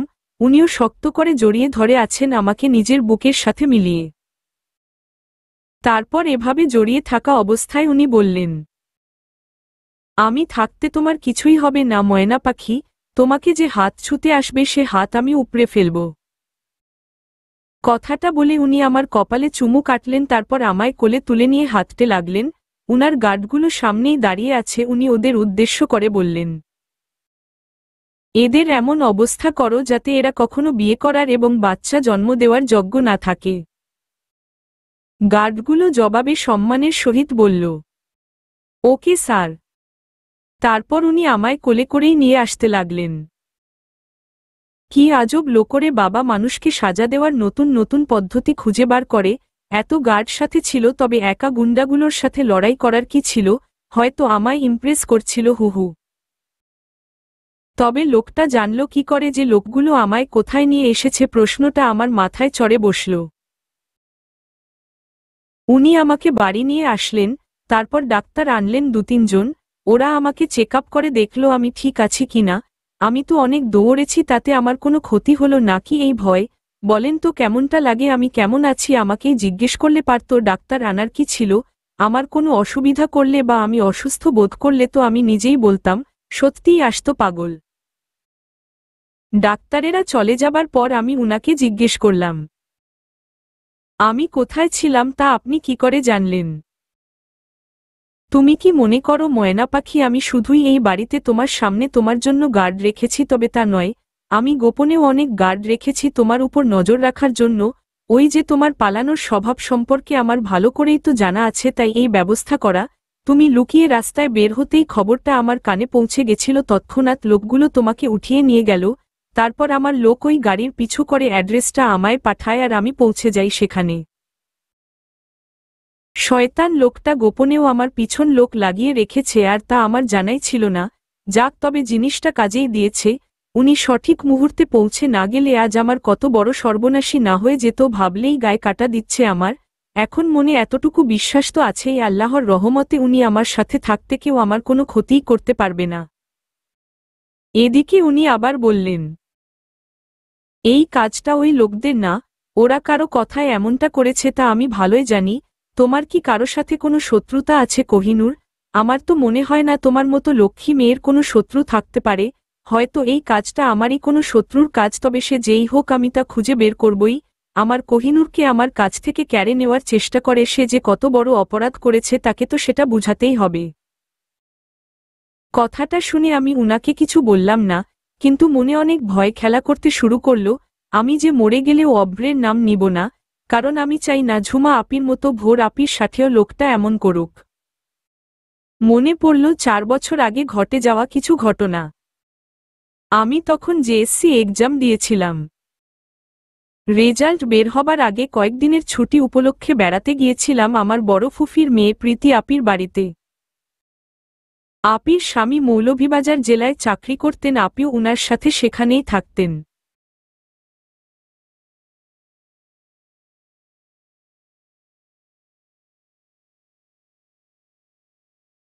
উনার পাশের বাসায় থাকতেন ঝুমা আপি। অভ্রের সাথে উনি পালিয়ে এসেছিলেন।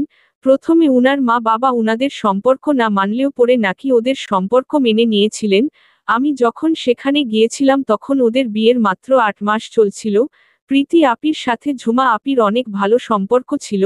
ওনারা দুজন প্রায় সারাদিনই একসাথে সময় পার করতেন। প্রীতি আপির স্বামী সরকারি কলেজের একজন ইংলিশ প্রফেসর, আর অভ্র তখন নিজস্ব একটা ক্লিনিক চালাতো সেখানে। যেহেতু প্রীতি আপির সাথে ঝুমা আপির ভালোই সম্পর্ক ছিল, সেহেতু সেখানে থাকাকালীন আমারও উনার সাথে ভালোই সম্পর্ক গড়ে উঠল। আমি প্রায়ই উনার ঘরে যেতাম। যেহেতু প্রীতি আপির ঘর আর ঝুমা আপির ঘর প্রায় পাশাপাশি ছিল, কিন্তু ধীরে ধীরে আমি বুঝতে পারলাম উনার স্বামী মানে অভ্র আমার দিকে খারাপ নজরে তাকায় যখনই আমায় দেখে। সেটা বুঝতে পেরে আমি ওদের ঘরে যাওয়া কম করে দেই। হঠাৎ একদিন আমি আমার রুমে বসে আয়নাতে চুল আঁচড়াচ্ছিলাম। তখনই আমার রুমে অভ্র লোকটা ঢুকে দরজা বন্ধ করে দিল। আপু দুলাভাই আর প্রীতি আপি তখন পাশের পার্কেই হাঁটতে গেছিলেন, আমার ইচ্ছে ছিল না বলে গেলাম না। তখনই লোকটা এলো। আমি আশ্চর্য হয়ে জিজ্ঞেস করলাম, আপনি এখানে? লোকটা বলল, হ্যাঁ সুইটি, আমি তোমাকে দেখার পর থেকে যে রাতের ঘুম হারাম হয়ে গেছে আমার। কি সুন্দর তোমার ফিগারের সাইজ, ইচ্ছে করে ছুঁয়ে দিতে। কথাটা বলে লোকটা আমার পাশে আসতে নিলে আমি ঠাসিয়ে দেই লোকটার গালে একটা থাপ্পড় বসিয়ে। তারপর যেতে নিলে লোকটা আমার হাত ধরে নেয়। আমি নিজেকে ছাড়াতে ব্যস্ত হয়ে পড়ি। লোকটা হিংস্র গলায় বলতে লাগে, তোকে আমি যেতে দেব না, তোকে আমি পেয়েই ছাড়ব। আর তারপর তুই চুপ করে থাকবি। তোকে আমি সোনা গহনায় ভরিয়ে দেব, শুধু প্রতিদিন একবার করে আমায় তোর পাশে আসার সুযোগ দেওয়ার বদলে। আমি আমার হাতটা ছাড়িয়ে আবারও ঠাসিয়ে লোকটার গালে আরেকটা দেই আর বলি, ওসব সোনা গহনার লোভ আমার কখনোই ছিল না আর হবেও না। ওগুলার বদলে নিজের সতীত্ব বিলি করার মেয়ে আমি নই। আমি তোমার মুখোশ সবার সামনেই খুলে দিব। কথাটা বলে লোকটাকে ধাক্কা দিয়ে ফেলে দরজা খুলে পালাতে লাগি আমি। লোকটা আমার পিছু আসতে আসতে বলল, তুই কাউকেই কিছু বলবি না, নইলে পরিণাম ভালো হবে না। আমি লোকটার কোনো কথায় কান না দিয়ে সেই পার্কটার দিকে পালাতে লাগলাম। ভাগ্যবশত সবাই ততক্ষণে চলে আসলো আর আমি সবাইকে সব খুলে বললাম। অভ্র লোকটা ততক্ষণে আমার পিছন চলে এসেছে। কথাগুলো আমি বলে ফেলেছি বলে সবার সামনে ছলনা করতে শুরু করল। এবার আমি কিছু করিনি।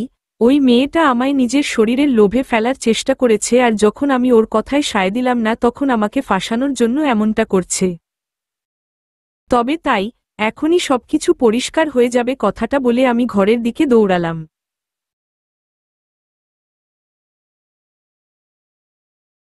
লোকটার কথা শুনে সবাই আবোলতাবোল হয়ে গেছিল, কার কথা বিশ্বাস করবে।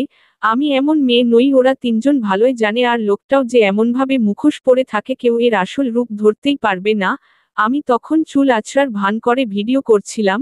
আমি তখন প্রায়ই এমন ভিডিও করতাম। আসলে তখন প্রথম নতুন ফোন হাতে এসেছিল, তাই সারাদিন ছবি উঠতাম আর নিজের কার্যকলাপ ভিডিও করতাম। ফোনটা তখন আমি আমার ড্রেসিং টেবিলের এক সাইডে ভিডিও অন করে রেখেছিলাম। এর মানে সেখানে ঘটা সবকিছু রেকর্ড হয়েছে। হ্যাঁ, তাই হয়েছে।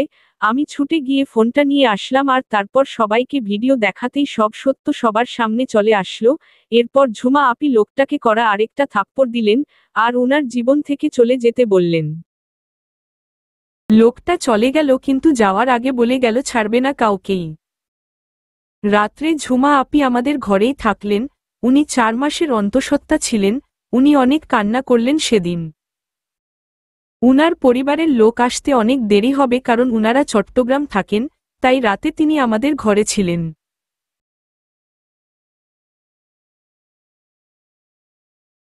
সবাই ঘুমিয়ে যাওয়ার পর হঠাৎ ঝুমা আপির রুম থেকে চিৎকারের শব্দ শুনতে পেলাম। ছুটে গিয়ে যে অবস্থা দেখতে পেলাম তা দেখার পর আমার শরীর কাঁপতে শুরু করলো, মাথাটা ঘুরতে শুরু করলো। অভ্র লোকটা আমার আপি দুলাভাইয়ের উপরও হামলা করলো, কিন্তু দুলাভাই চালাকি করে লোকটার হাত থেকে ধারালো বড় ছুরিটা ফেলে দিলেন আর আপু চিৎকার করে আশপাশের লোক ডাকতে শুরু করলেন। অবস্থা খারাপ দেখে অভ্র লোকটা পালিয়ে গেল। আমি সেখানেই স্তব্ধ হয়ে বসে পড়লাম, ভয়ে দ্বিতীয়বার ঝুমা আপুর দিকে তাকাইনি। যথারীতি কাঁপছিলাম আমি তখন অনেক। লোকটা ঝুমা আপুকে বাঁচতে দেয়নি। ঝুমা আপির গলা বরাবর ছুরি চালিয়েছিল, শরীর থেকে মাথাটা আলাদা করে দিয়েছিল। ঝুমা আপির নিষ্প্রাণ উন্মুক্ত আখিদ্বয় তাকিয়েছিল আমার দিকে। সেই চাহনির কথা মনে পড়লে এখনো আমার শরীর ভয়ে কেঁপে ওঠে। তাই আমি এখন এই লোকটার আসল সত্য কাউকে বলতে ভয় পাচ্ছি। যদি লোকটা ভোর আপির সাথেও এমনটা করে, উনিও তো এখন 3 মাসের অন্তঃসত্ত্বা। আমি এখন এসব খানকে বললে অনেক কিছুই হয়ে যেতে পারে, তাই আমি ডিসাইড করলাম এসব কিছু আমি খানকে বলবো না। আকাশ একটা রেস্টুরেন্টের সামনে গাড়ি থামালো। চল। কোথায়? রেস্টুরেন্টের ভিতরে। কেন? কেন আবার খাবার খেতে? কেন আমি তোমার সাথে খাবার খেতে যাব? বাড়িতে কি খাবার নেই? আর রেস্টুরেন্টে খাবার খেতে হলে আমি একাই এসে খেয়ে নিব, কিন্তু তোমার সাথে খাবো না।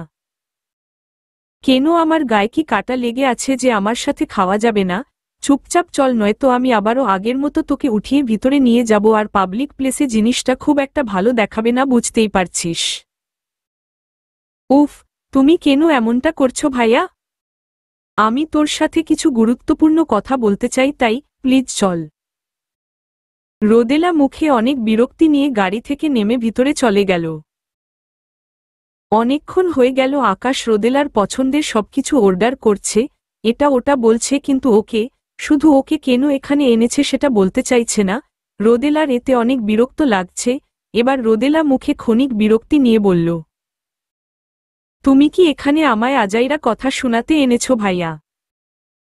আমার যে কোনো কথাই তো আগে তোর কাছে ভালোই লাগতো, আর এখন বিরক্ত লাগছে। তোর মনে আছে তুই আমার সাথে কথা বলার জন্য কত উৎসুক হয়ে থাকতি সারাদিন, আর এখন আমার কথা তোর কাছে আজাইরা মনে হচ্ছে? হ্যাঁ হচ্ছে। এখন তুমি আর তোমার কোনো কথা কোনো কিছুরই কোনো গুরুত্ব নেই আমার কাছে।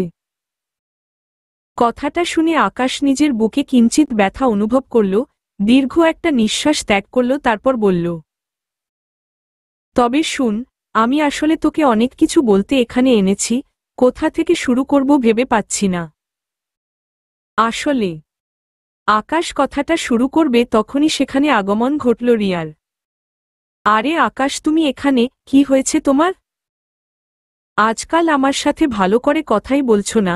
যাক, এসেছিলাম এমনিতেই এখানে, কিন্তু এখানে এসে তোমাকে পাবো ভাবিনি। ভালোই হলো, এখন তোমার সাথে জমিয়ে আড্ডা দিতে পারবো। আপনি একদম ঠিক বলছেন রিয়া আপু। আসলে আকাশ ভাইয়ার আড্ডাটা যে তোমার সাথেই ভালো জমে, তাই না আকাশ ভাইয়া? তবে আপনারা বসে আড্ডা দিন, আমি না হয় আসি। আকাশের দিকে কেমন একটা লোকে তাকিয়ে কথাটা বলে চলে গেল রোদেলা। আকাশ ওকে ডেকে ওর পিছু যাবে, তখনই রিয়া আকাশের হাত ধরে নেয়। কোথায় যাচ্ছ আকাশ? দাঁড়াও, আমার রোদেলার সাথে অনেক কথা আছে। রিয়া, আমাকে আটকিও না প্লিজ। কথাটা বলে আকাশ রিয়ার হাত ছাড়িয়ে রোদেলার পিছু চলে গেল। রিয়া হতবাক চোখে তাকিয়ে রইল ওর যাওয়ার পানে। শায়লা খান কোথাও বেরুচ্ছিলেন, তখনই আশরাফ খান উনাকে পিছন থেকে ডাক দিলেন। মা, কোথায় যাচ্ছ? আমার দাদুভাই আর নাতবুকে ফিরিয়ে আনতে। তার মানে তুমি কোহিনূরকে মেনে নিয়েছ মা? দেখ আশরাফ, ছোটবেলায় শিশির ওর মাকে হারিয়েছে। আমরা সবাই জানি তখন ওকে সামলানো কতটা মুশকিল হয়ে পড়েছিল। তারপর থেকে আমার দাদুভাইটা ছন্নছাড়া হয়ে গেছিল, কিন্তু ওই মেয়েটা ওর জীবনে আসার পর আমি আমার দাদুভাইকে আবার হাসতে দেখেছি, খুশি থাকতে দেখেছি। আমার দাদুভাইটা সঠিক রাস্তায় ফিরে এসেছে। আর যখন আমার দাদু ভাইয়ের আসল খুশি ওই মেয়েটাতেই সীমাবদ্ধ তখন ওকে মেনে নিতে আমারও কোনো সমস্যা নেই। একবার আমার দাদুভাই ভেঙে পড়েছিল আর আমি ওকে ভেঙে পড়তে দিব না। আমরা ওর কোহিনূরকে মেনে নিলে ও আমাদের সাথেই থাকবে, এর থেকে বড় পাওয়া আর কি হতে পারে আমাদের জন্য আশরাফ। আমি যাই গিয়ে ওদের নিয়ে আসি।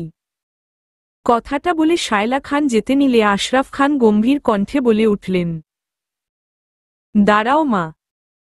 শায়লা খান পিছনে তাকালেন। উনি হয়তো ভাবছিলেন উনার ছেলে উনাকে যেতে দিতে চাইবে না, কিন্তু আশরাফ রায়হান খান শায়লা খানকে পুরো অবাক করে দিয়ে মুখে খনিকে অনেকটা হাসিয়ে ফুটিয়ে বললেন, তুমি তো তোমার নাতি আর নাতবুকে আনতে চলেই যাচ্ছ, আমাকে বুঝি সাথে নিবে না? আমিও যে আমার ছেলে আর ছেলেবুকে ফিরিয়ে আনতে চাই। শায়লা খান মুচকি হেসে বললেন, তবে চল একসাথেই ওদের নিয়ে আসি। অভিমান করে বসে আছে ব্যাঙটা, এদিকে আমার বেচারি মনের ভিতর উথাল পাথাল যেও শুরু হয়েছে। এই লোকটাকে রাগাতে ভালোই লাগে আমার, কিন্তু এর অভিমান সহ্য করতে পারি না আমি। অনেক খারাপ লাগে উনি অভিমান করলে যে আমার সাথে কথা বলে না, আমার দিকে তাকায়ও না। তখন ডাক্তার চলে যাওয়ার পর আমাকে অনেক সময় জড়িয়ে ধরে থাকলো আর তারপর ছেড়ে দিয়ে কি বকাটাই না বকলো। বিশ্বাস করা যায় কোনো লোক এভাবে মুহূর্তের মধ্যে রূপ পাল্টে ফেলতে পারে? শুনেছি মেয়েদের নাকি মুড সুইং বেশি হয়ে থাকে, ছেলেদের ক্ষেত্রে তেমনটা শুনি নাই, কিন্তু উনার দেখছি মেয়েদের চেয়েও বেশি হয়। একটু একা ঘুরতে গেলাম বলে এভাবে বকবে? যাক মারে নিজে, এটাই ভালো। হু হু। এবার মুখ ফুলিয়ে বসে ল্যাপটপে কিছু কাজ করছে, তাকাচ্ছেই না আমার দিকে। অভিমান করলে সারাদিন আমার সামনে থেকে সরে না, হয়তো এই আশায় আমি উনার অভিমান ভাঙাবো, আর আমিও যে উনার অভিমান না ভাঙিয়ে পারি না। আমি নিজের হাতে স্বাদ করে কফি বানিয়ে নিয়ে গিয়ে মুখের সামনে ধরলাম। তারপর মিষ্টি কণ্ঠে বললাম, এই যে আপনার জন্য কফি বানিয়ে এনেছি, খেয়ে নিন। আমার এই মুহূর্তে কফি খাওয়ার মুড নেই। উনি আমার হাতে কফি খাচ্ছেন না। আমার কুদরতুল্লাহ হলে ঝটফট খেয়ে নিত। উনি ভ্রুজগল কুঁচকে আমার দিকে তাকালেন আর বললেন, কোন কুদরতুল্লাহ? ছিলে এক কুদরতুল্লাহ, যে আমার হাতে কফি খেতে অনেক ভালোবাসত, কত রসিকতাই না করত আমার সাথে, আমি কত ওর কোলে বসেছি। হোয়াট? কোথায় থাকে ওর নাম বলো? আমার কোহিনূরকে কোলে নেওয়ার স্পর্ধা করেছে ও। আমার কোহিনূরের হাতে কফি খায়, আজকে ওকে কোনো কিছু খাওয়ার যোগ্য রাখব না আমি, শেষ করে দিব আমি ওকে। যাক, ডোজটা কাজে দিয়েছে, ব্যাঙটা খেপেছে বটে, এবার দেখাবো খেলা। হু হু। ওই আসলে আপনি চাইলেও উনাকে শেষ করতে পারবেন না। কেন, এত পাওয়ার আছে নাকি ওর যে আমার কাছ থেকে বেঁচে যাবে? যাবে না তা নেই, তবে যে বেঁচেই নেই তাকে আবার মারবেন কি করে? মানে? আবারও ভ্রজগল কুঁচকে বললেন উনি। জবাবে আমি বললাম, আসলে কুদরতুল্লাহ আমার দাদুর দাদু ছিলেন। আপনি বিশ্বাস করবেন না, উনি পুরো 120 বছর বেঁচে ছিলেন। আমার বয়স যখন 12 তখন উনি মারা যান। উনাকে আমার অনেক ভালো লাগতো, আমি কত উনাকে নিজের হাতে চা কফি বানিয়ে খাইয়েছি। উনি অনেক পুরাতন হলেও কফি খেতে শিখে গিয়েছিলেন শেষ সময়ে। ঠিক আপনার মতোই কফিখোর ছিলেন উনি। হা হা হু হু। আমি কথাটা বলে হাসতে হাসতে নেই, এদিকে খেয়াল করলাম উনি আমার দিকে মুখটা জালিম বাঘের মতো করে তাকিয়ে আছেন। বুঝতে পারলাম অবস্থা খারাপ। আজকে বেটা ধরতে পারলে আমার ঠোঁটগুলো চিবিয়ে খাবে। যখনই এমন অভিমান করে তখনই আমি এমন দুষ্টামি করে, আর তারপর আমাকে দৌড়ানো শুরু করে, আর ধরতে পারলে 5-7 মিনিটের জন্য আমার অধৈর্যরা জব্দ করে নেয়। ছি ছি, লজ্জা শরম কিছুই নেই উল্লুকের। উনার লুক দেখে আমি বুঝতে পারলাম উনার মনোভাব, তাই আর কিছু না বলে ভুদৌড় দিলাম। আজ তোমাকে ছাড়ব না মিসেস SRK। আগে ধরে দেখান, তারপর নইলে ছাড়বেন। কথাটা বলে আমি সামনে সামনে দৌড়াচ্ছি আর উনি পিছন পিছন। আমিও হাসছি আর উনিও। উনার সাথে এমনটা করতে আমার ভালোই লাগে। ছুটতে ছুটতে হঠাৎ আমি কারো সাথে ধাক্কা খেলাম। পড়ে যেতে নিলে উনি পিছন থেকে আমাকে ধরে নিলেন। আমি সামনে তাকিয়ে দেখলাম আমার দাদি শাশুড়ি আর শ্বশুর মশাই এসেছেন।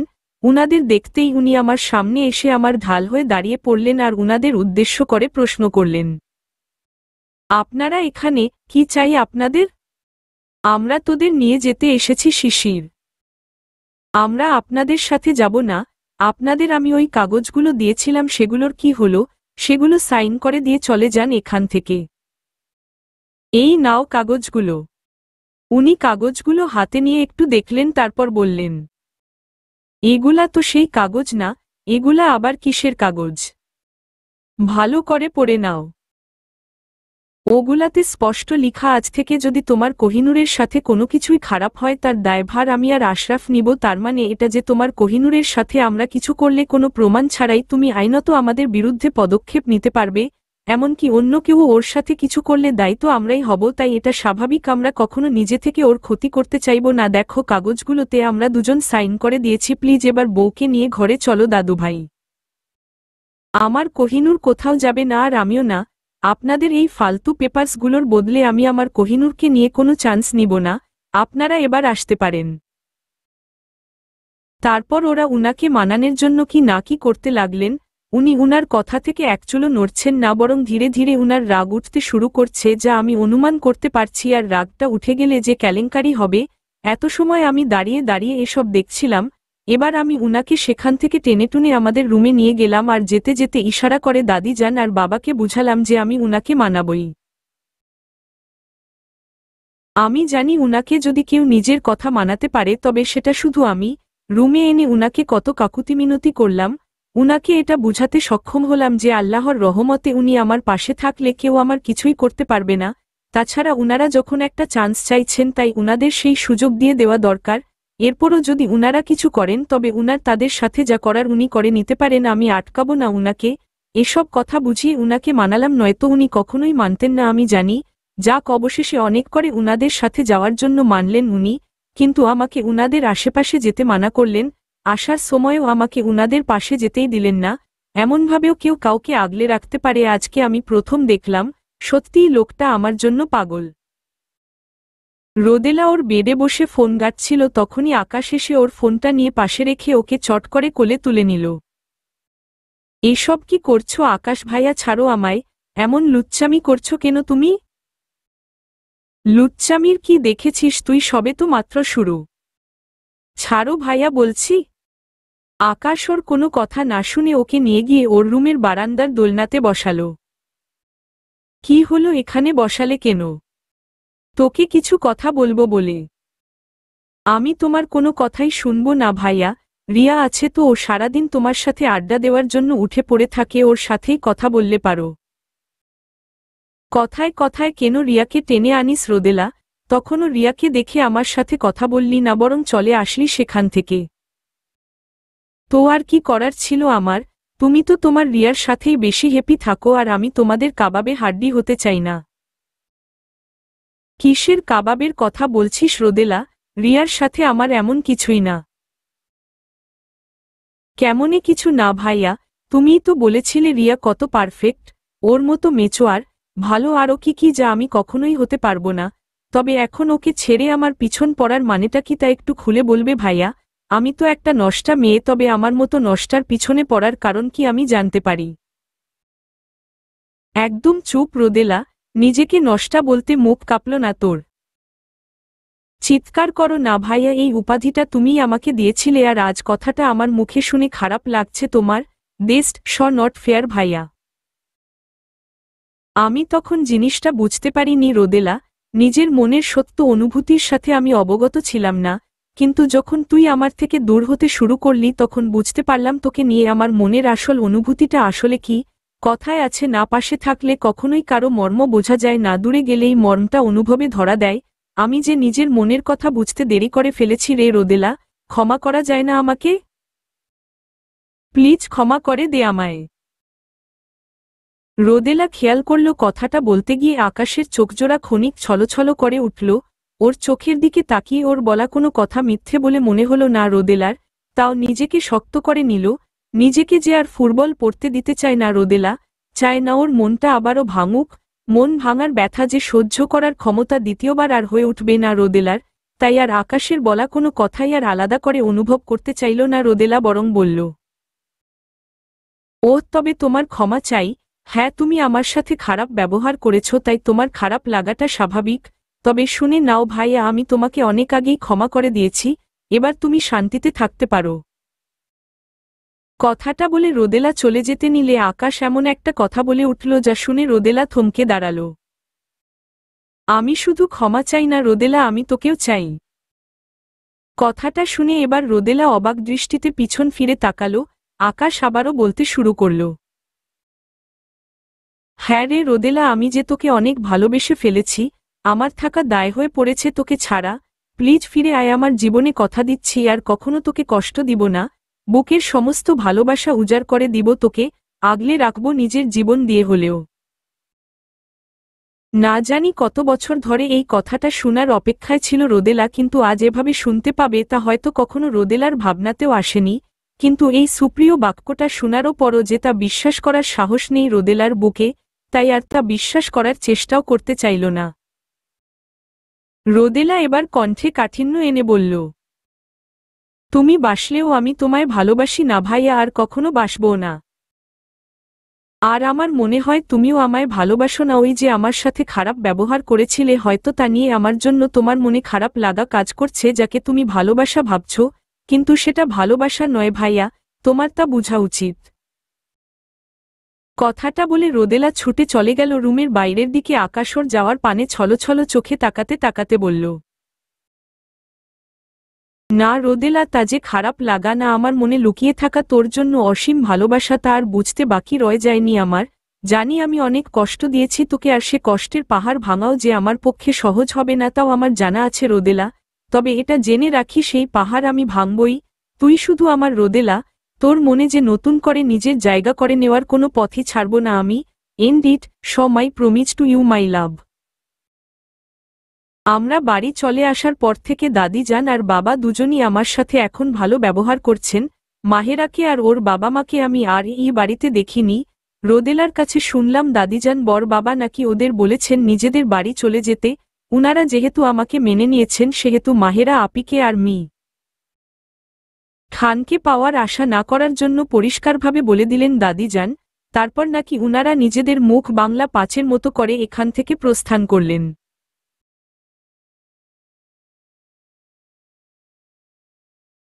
অভ্র বজ্জাতটা আছে এখনো এই ঘরে, অবশ্য এখন অবধি আমার সামনে আসেনি, আমিও ভুলেও ওর সামনে যাই না। রোদেলার কাছ থেকে শুনেছি লোকটা সেদিন নাকি মাথায় ব্যান্ডেজ করা অবস্থায় বাড়িতে প্রবেশ করলে ভোর আপির কেঁদে কেঁদে খারাপ অবস্থা হয়ে গেছিল। তারপর লোকটা নাকি বলেছে যে ও নাকি ভুলবশত কোথাও পড়ে গেছিল, তা থেকেই এসব হয়েছে। বজ্জাত লোকটা কি যে করবে আল্লাহ মালুম। এদিকে কয়েকদিন কেটেই গেল, হঠাৎ খবর এলো আমার নানুর নাকি শরীরটা খুব খারাপ। কথাটা শুনে যে কান্নায় পড়েছি, আর বন্ধ করার নাম নেই। এদিকে যেই উনি আমায় কাঁদতে দেখলেন, সেই পাগলপ্রায় হয়ে পড়লেন আমার কান্না থামানোর জন্য। কান্নার কারণ আমার নানু শুনে উনি ঝটফট ফ্লাইটের টিকিট কেটে আমাকে প্লেনে করে ঢাকা থেকে সিলেট নিয়ে আসলেন একটু সময়েই। এদিকে উনার গার্ডদের বললেন গাড়ি নিয়ে বাই রোড আসতে।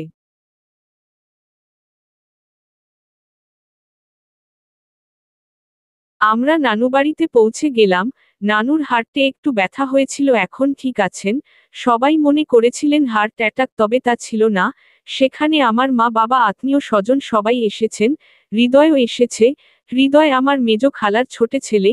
পড়ালেখায় তেমন ভালো ছিল না, আর ওর পারিবারিক অবস্থা একটু খারাপ থাকায় ওকে অল্প বয়সেই প্রবাস পাঠিয়ে দেওয়া হয়েছিল। ও আমার সমবয়সী। 2 বছর আগে প্রবাস গেছিল, দুদিন আগেই ফিরেছে। যেহেতু সমবয়সী, তাই আমরা দুজন সবসময়ই একে অপরের সাথে দুষ্টামিতে মেতে থাকতাম সেই ছোটবেলা থেকেই। দুজনে একসাথে খেলেছি, বড় হয়েছি। ওকে আমি আমার নিজের ভাই, আর ও আমাকে নিজের বোনই মনে করে। ওর শুধু শুধু ফাজলামো করার অনেক বদ অভ্যাস, আর ফাজলামোটা আমার সাথেই বেশি করে। আমাকে দেখতেই ফাজলামো শুরু করবে, আমি জানি। আর্মি খানকেও তো আমি ভালো করে জানি, তাই জেবিন আপিকে আসার আগেই ভালো করে বললাম ওকে বুঝিয়ে বলতে, যাতে আমার সাথে ফাজলামো না করে। জানি না আপি বলেছে কি না, তবে আমি লুকিয়ে লুকিয়ে থাকছি যাতে ওর চোখে না পড়ি।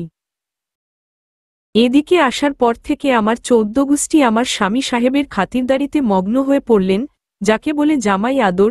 যেখানে আমি এখন অবধি স্বামী মানিনি, সেখানে উনারা একে নিজেদের জামাই মেনে নিয়েছেন। কথায় আছে না, যার বিয়ে তার খবর নাই, আর পাড়া পড়শির ঘুম নাই হুহ। এদিকে উনার সবার সিলেটি ভাষা বুঝতে কষ্ট হচ্ছে, আর আমি উনাকে সে ভাষা ট্রান্সলেট করতে ব্যস্ত হয়ে আছি। রাতের খাবারের পর সিনিয়রেরা পড়ে সব ছোটরা একসাথে বসে অনেক গল্পগুজব করছিল। উনি বাইরের দিকে গিয়ে ফোনে কথা বলছেন সেই কবে থেকে। এখানে নেটওয়ার্কের অনেক সমস্যা, তাই হয়তো অফিসের অনেক কাজ ফেলে এসেছেন আমার জন্য, তাই এখন ফোনের পর ফোন আসছে। এদিকে গল্প আসরে বসে আছি আর চারিদিকে তাকাচ্ছি, কোথাও থেকে যেন হৃদয় না আসে। কিন্তু বলে না, যেখানে বাঘের ভয় সেখানেই রাত হয়। শয়তানটা হুট করে এসে আমার পাশেই থপ করে বসল, বসে আমার কাঁধের অপর দিকে নিজের হাতটা লম্বা করে টাঙিয়ে দিল। আমি চট করে ওর হাতটা ফেলে দিলাম আর বললাম, এই তোর বাদরামও গেল না বুঝি? এই সবাইকে রেখে আমার সাথেই লাগতে আসিস কেন? হায়রে আমার পুরা কপাল, আমার প্রিয়তমা আরও আজকে অন্যের ঘরে গিয়ে আমাকেই ভুলে গেল। কি করো লুকোই আমি, আমার জ্বলন্ত বুকের ধাও ধাও করা আগুন। ইস, কি শুরু করেছিস তুই? ফাজলামোর একটা সীমা থাকে, বুঝেছিস? জেবি নাপি, তুমি ওকে বলনি কিছু? বলেছিলাম তো, তুই তো জানিস ও কিরকম, যেটা মানা করব সেটাই করবে। হ্যাঁ হ্যাঁ, আমি সত্য বলছি বলেই সবাই আমাকে এবার চাপানোর চেষ্টা করছিস। তারপর শয়তানটা কানে কানে আমায় বলল, আজ দেখিস তোর ওই গুন্ডা স্বামীকে কিভাবে জ্বালাতন করি। শুনেছি তোকে নিয়ে অনেক পজিটিভ, অনেক পাগলামো করে, কিন্তু সেটা যে নিজের চোখে দেখার আগ্রহটা মন থেকে যাচ্ছেই না আমার। এবার আমি একটু জোরে বললাম, দেখ ভাই আমার, এমনটা করিস না, তুই জানিস না অনেক বড় অঘটন ঘটে যাবে এখানে। আবার উল্লুকটা ফাজলামো করে আমার হাতটা ধরে জোরে করে চিৎকার করে বলল, ভালো যখন বেসেছি তবে অঘটনের কি ভয় হবে রে পাগলি? ভালোবাসি তোকে আর সারা জীবন বাসবো, তুই শুধুই আমার আর আমারই থাকবি। আই লাভ ইউ আরোহী, আই লাভ ইউ। শিশির তখন দরজার দিয়ে ভিতরে ঢুকছিল। আসলে হৃদয় ওকে আসতে দেখেই এমনটা ইচ্ছে করে করল। তখনই সিনটা চোখে পড়ল শিশিরের, কানে ভেসে আসলো সেই অতৃপ্ত কথাগুলো। আর নিজের জায়গায় দাঁড়িয়ে থাকতে পারল না শিশির। ওর প্রিয়তমার হাত ধরে আছে অন্য পুরুষ, তাও জোর গলায় ওর কোহিনূরকে নিজের বলে দাবি করছে। অপ্রিয় এই কথাটা কি করে মেনে নিবে এই পাগল প্রেমিক? তাই নিজেকে আর আটকে রাখতে পারল না, ছুটে গিয়েই মারতে শুরু করল হৃদয়কে। সেখানের কেউ আটকাতে পারছে না শিশিরকে, কোহিনূরও আটকানোর চেষ্টা করছে, পারছে না। আজ যেন শিশির হৃদয়কে মেরাই ফেলবে। সাহস কি করে হলো আমার কোহিনূরকে ভালোবাসি বলার? ও শুধুই আমার, শুধুই আমার। আমার কাছ থেকে ওকে যেই ক্যারে নিতে আসবে তাকেই আমি শেষ করে দিব, মুছে দিব তার নাম পৃথিবী থেকে। শিশির কথাগুলো বলছে আর মারছে। এদিকে সেখানে ঘরের সবাই জড়ো হলেন মুহূর্তেই। বলিষ্ঠ এক শিশিরকে আটকাতে পারছে না কেউই। কি করব আমি ভেবে পাচ্ছি না। উনি থামার নাম নিচ্ছেন না, মারতে মারতে আমার ভাইটার অবস্থা খারাপ করে দিয়েছেন। অবশেষে কোনো রাস্তা না পেয়ে আমি কান্নারত অবস্থায় লুটে পড়লাম উনার পায়ে। আর কান্না করতে করতে বললাম, প্লিজ আমার ভাইকে আর মারবেন না, ও এসব ফাজলামো করেছে, ওর কোনো দোষ নেই, ওকে মারবেন না প্লিজ। নূরের কান্নাময় কথাগুলো বুকে লাগলো শিশিরের। ওর প্রিয়তমা কান্না করছে অন্য কারো জন্য, জিনিসটা ভাবলেই কেমন অন্তরটা মোচড় দিয়ে উঠছে ওর। এবার শিশির স্বাভাবিকভাবে ওর কোহিনূরকে উঠালো আর পাগলের মতো বলতে লাগল, লক্ষ্মীটি, তোমার ওই ছেলেটার জন্য কষ্ট হচ্ছে বুঝি? তুমি ওর জন্য কান্না করছ? না কোহিনূর, তা তো হতে পারে না। তুমি শুধুই আমার, তুমি কষ্ট পাবে আমার জন্য, আর কান্না করার হলে তাও করবে আমারই জন্য। সে জায়গা আমি কখনোই কাউকে পেতে দেইনি আর দিবও না, কখনোই না। আজকে এই ছেলেকেও সরিয়ে দিব তোমার জীবন থেকে, কারণ তুমি শুধুই আমার। কথাটা বলে শিশির আবারও মারতে লাগল হৃদয়কে। এক পর্যায়ে হৃদয় অজ্ঞান হয়ে পড়ল। এদিকে নূর প্রাণপণে চেষ্টা করছে, পারছে না শিশিরকে থামাতে। অবশেষে শিশির পিছন থেকে রিভলভার বের করল হৃদয়কে স্যাউট করবে বলে। সবাই ছুটে আসছিল শিশিরকে আটকাবে বলে, তখনই নূর সবাইকে অবাক করে দিয়ে শিশিরের হাত থেকে রিভলভারটা ক্যারে নিয়ে ছুঁড়ে ফেলে ওপর হাতে শিশিরের গালে থাপ্পড় মেরে বসল। তারপর চেঁচিয়ে বলতে লাগল, কি মনে করেন আপনি নিজেকে মি? স্যার কে? আপনি নিজের পাওয়ারে সব করতে পারবেন। আপনি সুখ, শান্তি, ভালোবাসা সব নিজের টাকা আর শক্তির বলবশত নিজের জীবনে নিয়ে আসতে সক্ষম হবেন। তবে শুনে রাখেন মি স্যার কে, আপনি তা কখনোই পারবেন না। যদি আপনার এতটাই শক্তি থাকত তবে আপনার মা আজ আপনার পাশেই থাকতেন, চলে যেতেন না আপনাকে ছেড়ে। হয়তো উনিও বুঝতে পেরে গেছিলেন আপনি একটা বদ্ধ পাগল, তাই ছেড়ে চলে গিয়েছিলেন আপনাকে, কারণ একটা পাগলকে কেউ ভালোবাসে না। আপনার মাও আপনাকে ভালোবাসেননি, আর আমিও বাসি না। শুনেছেন আপনি বাসি না ভালো, আমি আপনাকে শুধু ঘৃণা করি, শুধুই ঘৃণা। আপনার জীবনে কখনোই সুখ শান্তি আসবে না আমি খান, কারণ আপনি তা টাকা দিয়ে কিনতে চান, কিন্তু সেগুলাতে টাকার কোনো জোর থাকে না। হয়তো ধরে বেঁধে আমাকে সারা জীবন নিজের ঘরে বন্দী করে রাখতে পারবেন আপনি, কিন্তু এটাও মনে রাখবেন আপনি এই আরোহী কখনো আপনাকে ভালোবাসেনি আর বাসবেও না। আমি তো শুধু একটা রাস্তা খুঁজে যদি কখনো পারি আপনাকে মেরে হলেও নিজেকে স্বাধীন করতে, তবে হয়তো তাই করব। শিশিরের চোখ মুহূর্তেই ছলছল করে উঠল, করুণ কণ্ঠে বলে উঠল, এবার তুমি আমাকে ভালোবাসো না কোহিনূর? আমার প্রাণের বদলে হলেও তুমি নিজের স্বাধীনতাকেই বেছে নিবে? তুমি আমাকে এতটাই ঘৃণা করো? আমি মরে গেলে বুঝি কষ্ট হবে না তোমার? না না না, হবে না। আপনি মরে গেলে যে আমি খুশিই হব, হয়তো সেদিন সবাইকে নিয়ে পার্টি করব যে আপদটা বিদেয় হয়েছে। সত্যিই আমি চাই আপনি চলে যান আমার জীবন থেকে, স্বাধীন করে দেন আমাকে। চাই না আমি আপনাকে, ভালোবাসি না আপনাকে, যে ভালোবাসাতে মানুষের রক্ত মিশে আছে। চাই না আমার এমন কৃত্রিম ভালোবাসা। চলে যান আপনি আমার জীবন থেকে, প্লিজ চলে যান, চলে যান। ফিরিয়ে দিন আমাকে নিজের সুন্দর জীবন। কথাটা বলতে বলতে কান্নায় লুটে পড়ল নূর ফ্লোরে। নিজের ভাইটার এমন অবস্থা দেখে মাথা ঠিক ছিল না কোহিনূরের। অনেক রাগ চেপে বসেছিল ওর মাথায়, আর রাগের মাথায় মুখে যাই এসেছে তাই বলে দিয়েছে। হয়তো নূর আন্দাজও করতে পারছে না ওর সেই কথাগুলো কতটা ক্ষতবিক্ষত করেছে শিশিরের। অসহায় সে বুকটাকে টপটপ করে জল গড়াতে শুরু হয়েছে। সে কঠিন পুরুষে রাখি জোগল পেরিয়ে কণ্ঠে হাহাকার ভাবটা টেনে এনে করুণ স্বরে বলল, এবার আমি চলে গেলে সত্যিই খুশি হবে তো কোহিনূর? তবে যে বেঁচে থাকতে তোমাকে স্বাধীন করা আমার পক্ষে সম্ভব নয়, কিন্তু হ্যাঁ, তোমাকে স্বাধীন করে দেওয়ার ব্যবস্থা আমি করবই কোহিনূর। তুমি চিন্তা করো না লক্ষ্মীটি, আমি তোমাকে তোমার সুন্দর জীবন ফিরিয়ে দেওয়াতে কোনো ঘাটতি রাখব না, কখনোই না। কথাটা বলে শিশির আখিযোগল মুছতে মুছতে বেরিয়ে গেল। প্রায় অনেকেই ওর পিছন ছুটে গেলেন, কিন্তু কারো পিছুডাক শুনল না। শিশির চলে গেল কোথাও গাড়ি ছুটিয়ে, গার্ডগুলোকে ওর পিছন আসতে বারণ করল, কিন্তু শিশিরের অবস্থা দেখে একটা কিছু মনে করে ওগুলা কথা মানল না। শিশিরের বের হবার পরই ওরাও অন্য গাড়িতে শিশিরের পিছন গেল। এদিকে নূর এখনো ফ্লোরে পড়ে কাঁদছে। হৃদয়কে ২-৩ জন ধরাধরি করে নিয়ে গেলেন হাসপাতালে।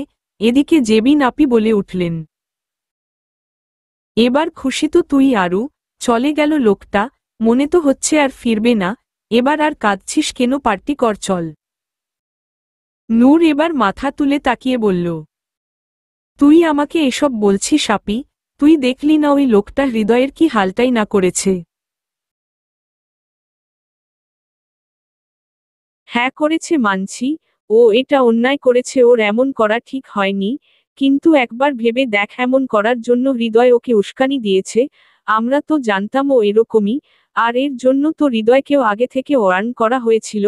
আসার পর তো আর সবার উপর এমনিতেই ঝাঁপিয়ে পড়ে নিয়ে ও কত ভালো ব্যবহার করেছে সবার সাথে। এ কথা আমাদের সবার জানা আছে। ওর দুর্বলতা একজনই, আর সেটা হলি তুই। আর হৃদয়কেও সে কথা ভালো করে বুঝিয়ে দেওয়া হয়েছিল, কিন্তু ও জেনে শুনেও এমনটা করল, তাই পর্যাপ্ত দোষ ওরও ছিল। ওর সবকিছুই তো তোকে নিয়েই পাগল ও, আর সেই তুই আজকে ওকে এভাবে আঘাত করতে পারলি আরু? চলে যেতে বলতে পারলি? ওর ফুটবল জায়গায় আঘাত করতে পারলি? বল, জবাব দে। আজকে যদি ওই পাগল ছেলেটা, যার পাগলামি শুধু তোকে নিয়ে, তার যদি কিছু হয়ে যায়, মাফ করতে পারবি তো নিজেকে বল? পারবি তো? এবার হৃদয়ের মাই স্বয়ং বলে উঠলেন, হৃদয় যথেষ্ট ভুল করেছে, কিন্তু তুই কোনোদিক বিবেচনা না করে এভাবে ছেলেটাকে কষ্ট দিয়ে একদম ঠিক করিসনি আরু। ছেলেটির চোখে আমি সত্য ভালোবাসা অনুভব করতে পেরেছি, যে ভালোবাসার যার সর্বাঙ্গে শুধু তুই আর তুই। এক এক করে সবাই আমায় এসব কিছুই বলছে। এবার আমি বিরক্ত হয়ে কানে হাত দিয়ে চিৎকার করে বললাম, stop stop stop, please stop it. আর শুনতে চাই না আমি কোনো কিছুই। প্লিজ আমাকে সবাই একা ছেড়ে দিন, আমি একটু একা থাকতে চাই, প্লিজ। সবাই স্থান ত্যাগ করল। ক্ষণিকে আমি এখনো ফ্লোরে বসে আছি, চোখ দিয়ে জল গড়ানো কমেনি। তখন রাগের মাথায় কি নাকি বলে দিয়েছি, আর এখন মনের কোণে খারাপ লাগা কাজ করছে, সাথে ভয়ও। যদি উনি কিছু করে বসেন, যদি উনার কিছু হয়ে যায়। উনি তো বলে গেলেন আমায় স্বাধীন করে দিবেন, তবে কি উনি সত্যিই আমাকে ছেড়ে দিবেন? আমি কি আদৌ স্বাধীন হতে চাই? উনি আমার জীবন থেকে চলে গেলে কি আমি আদৌ খুশি হব? ভালো থাকবে? মন থেকে যেন আজ উত্তর বেরিয়ে আসছে। মনটা যেন আজ আমায় ডেকে ডেকে বলছে, আরোহী তুই পারবি না ওই পাগলকে ছাড়া থাকতে। ফিরিয়ে আনো ওকে, নিজের করে নে ওকে, মন খুলে ভালোবাসা দে। তবে কি আমার তাই করা উচিত? এদিকে চোখ আমার দরজা থেকে সরছে না, চোখজোড়া যেন উনার অপেক্ষাই আছে। উনি তো সেই কবেই বেরিয়ে গেছিলেন, এখনো আসছেন না কেন? না, উনি আর কখনো ফিরবেনই না। যদি উনি আর কখনো না ফিরেন, কথাটা ভাবনা থেকে যাচ্ছেই না, আর উক্ত ভাবনা যে আমার মনে বারবার ঝড় বয়ে আনছে। হঠাৎ ফোন বেজে উঠল আমার। দেখলাম মাহদি ভাইয়া, উনার বিশ্বস্ত গার্ড, উনার ফোন। চট করে ফোনটা তুললাম। ফোনটা তোলার পর যা শুনলাম তা শোনার জন্য মোটেও প্রস্তুত ছিলাম না আমি। কথাটা শুনে একটুর জন্য স্তব্ধ হয়ে গেলাম আমি। হাত থেকে পড়ে গেল ফোনটা, তারপর চিৎকার করে উঠলাম আমি, মি খান বলে। আমার এই আর্তনাদ ভরা চিৎকারে কেঁপে উঠল সারা বাড়ি। ছুটে যেতে শুরু করলাম বাইরের দিকে।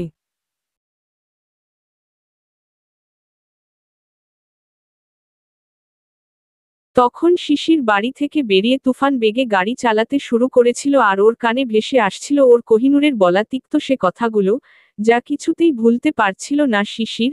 হাওয়ার বেগে গাড়ি ছুটাচ্ছিল তখন, চোখের অশ্রুধারা বয়েই যাচ্ছিল, কানে বারবার ভেসে আসতো থাকা কোহিনূরের কঠোর বাণী কিছুতেই আটকাতে পারছিল না।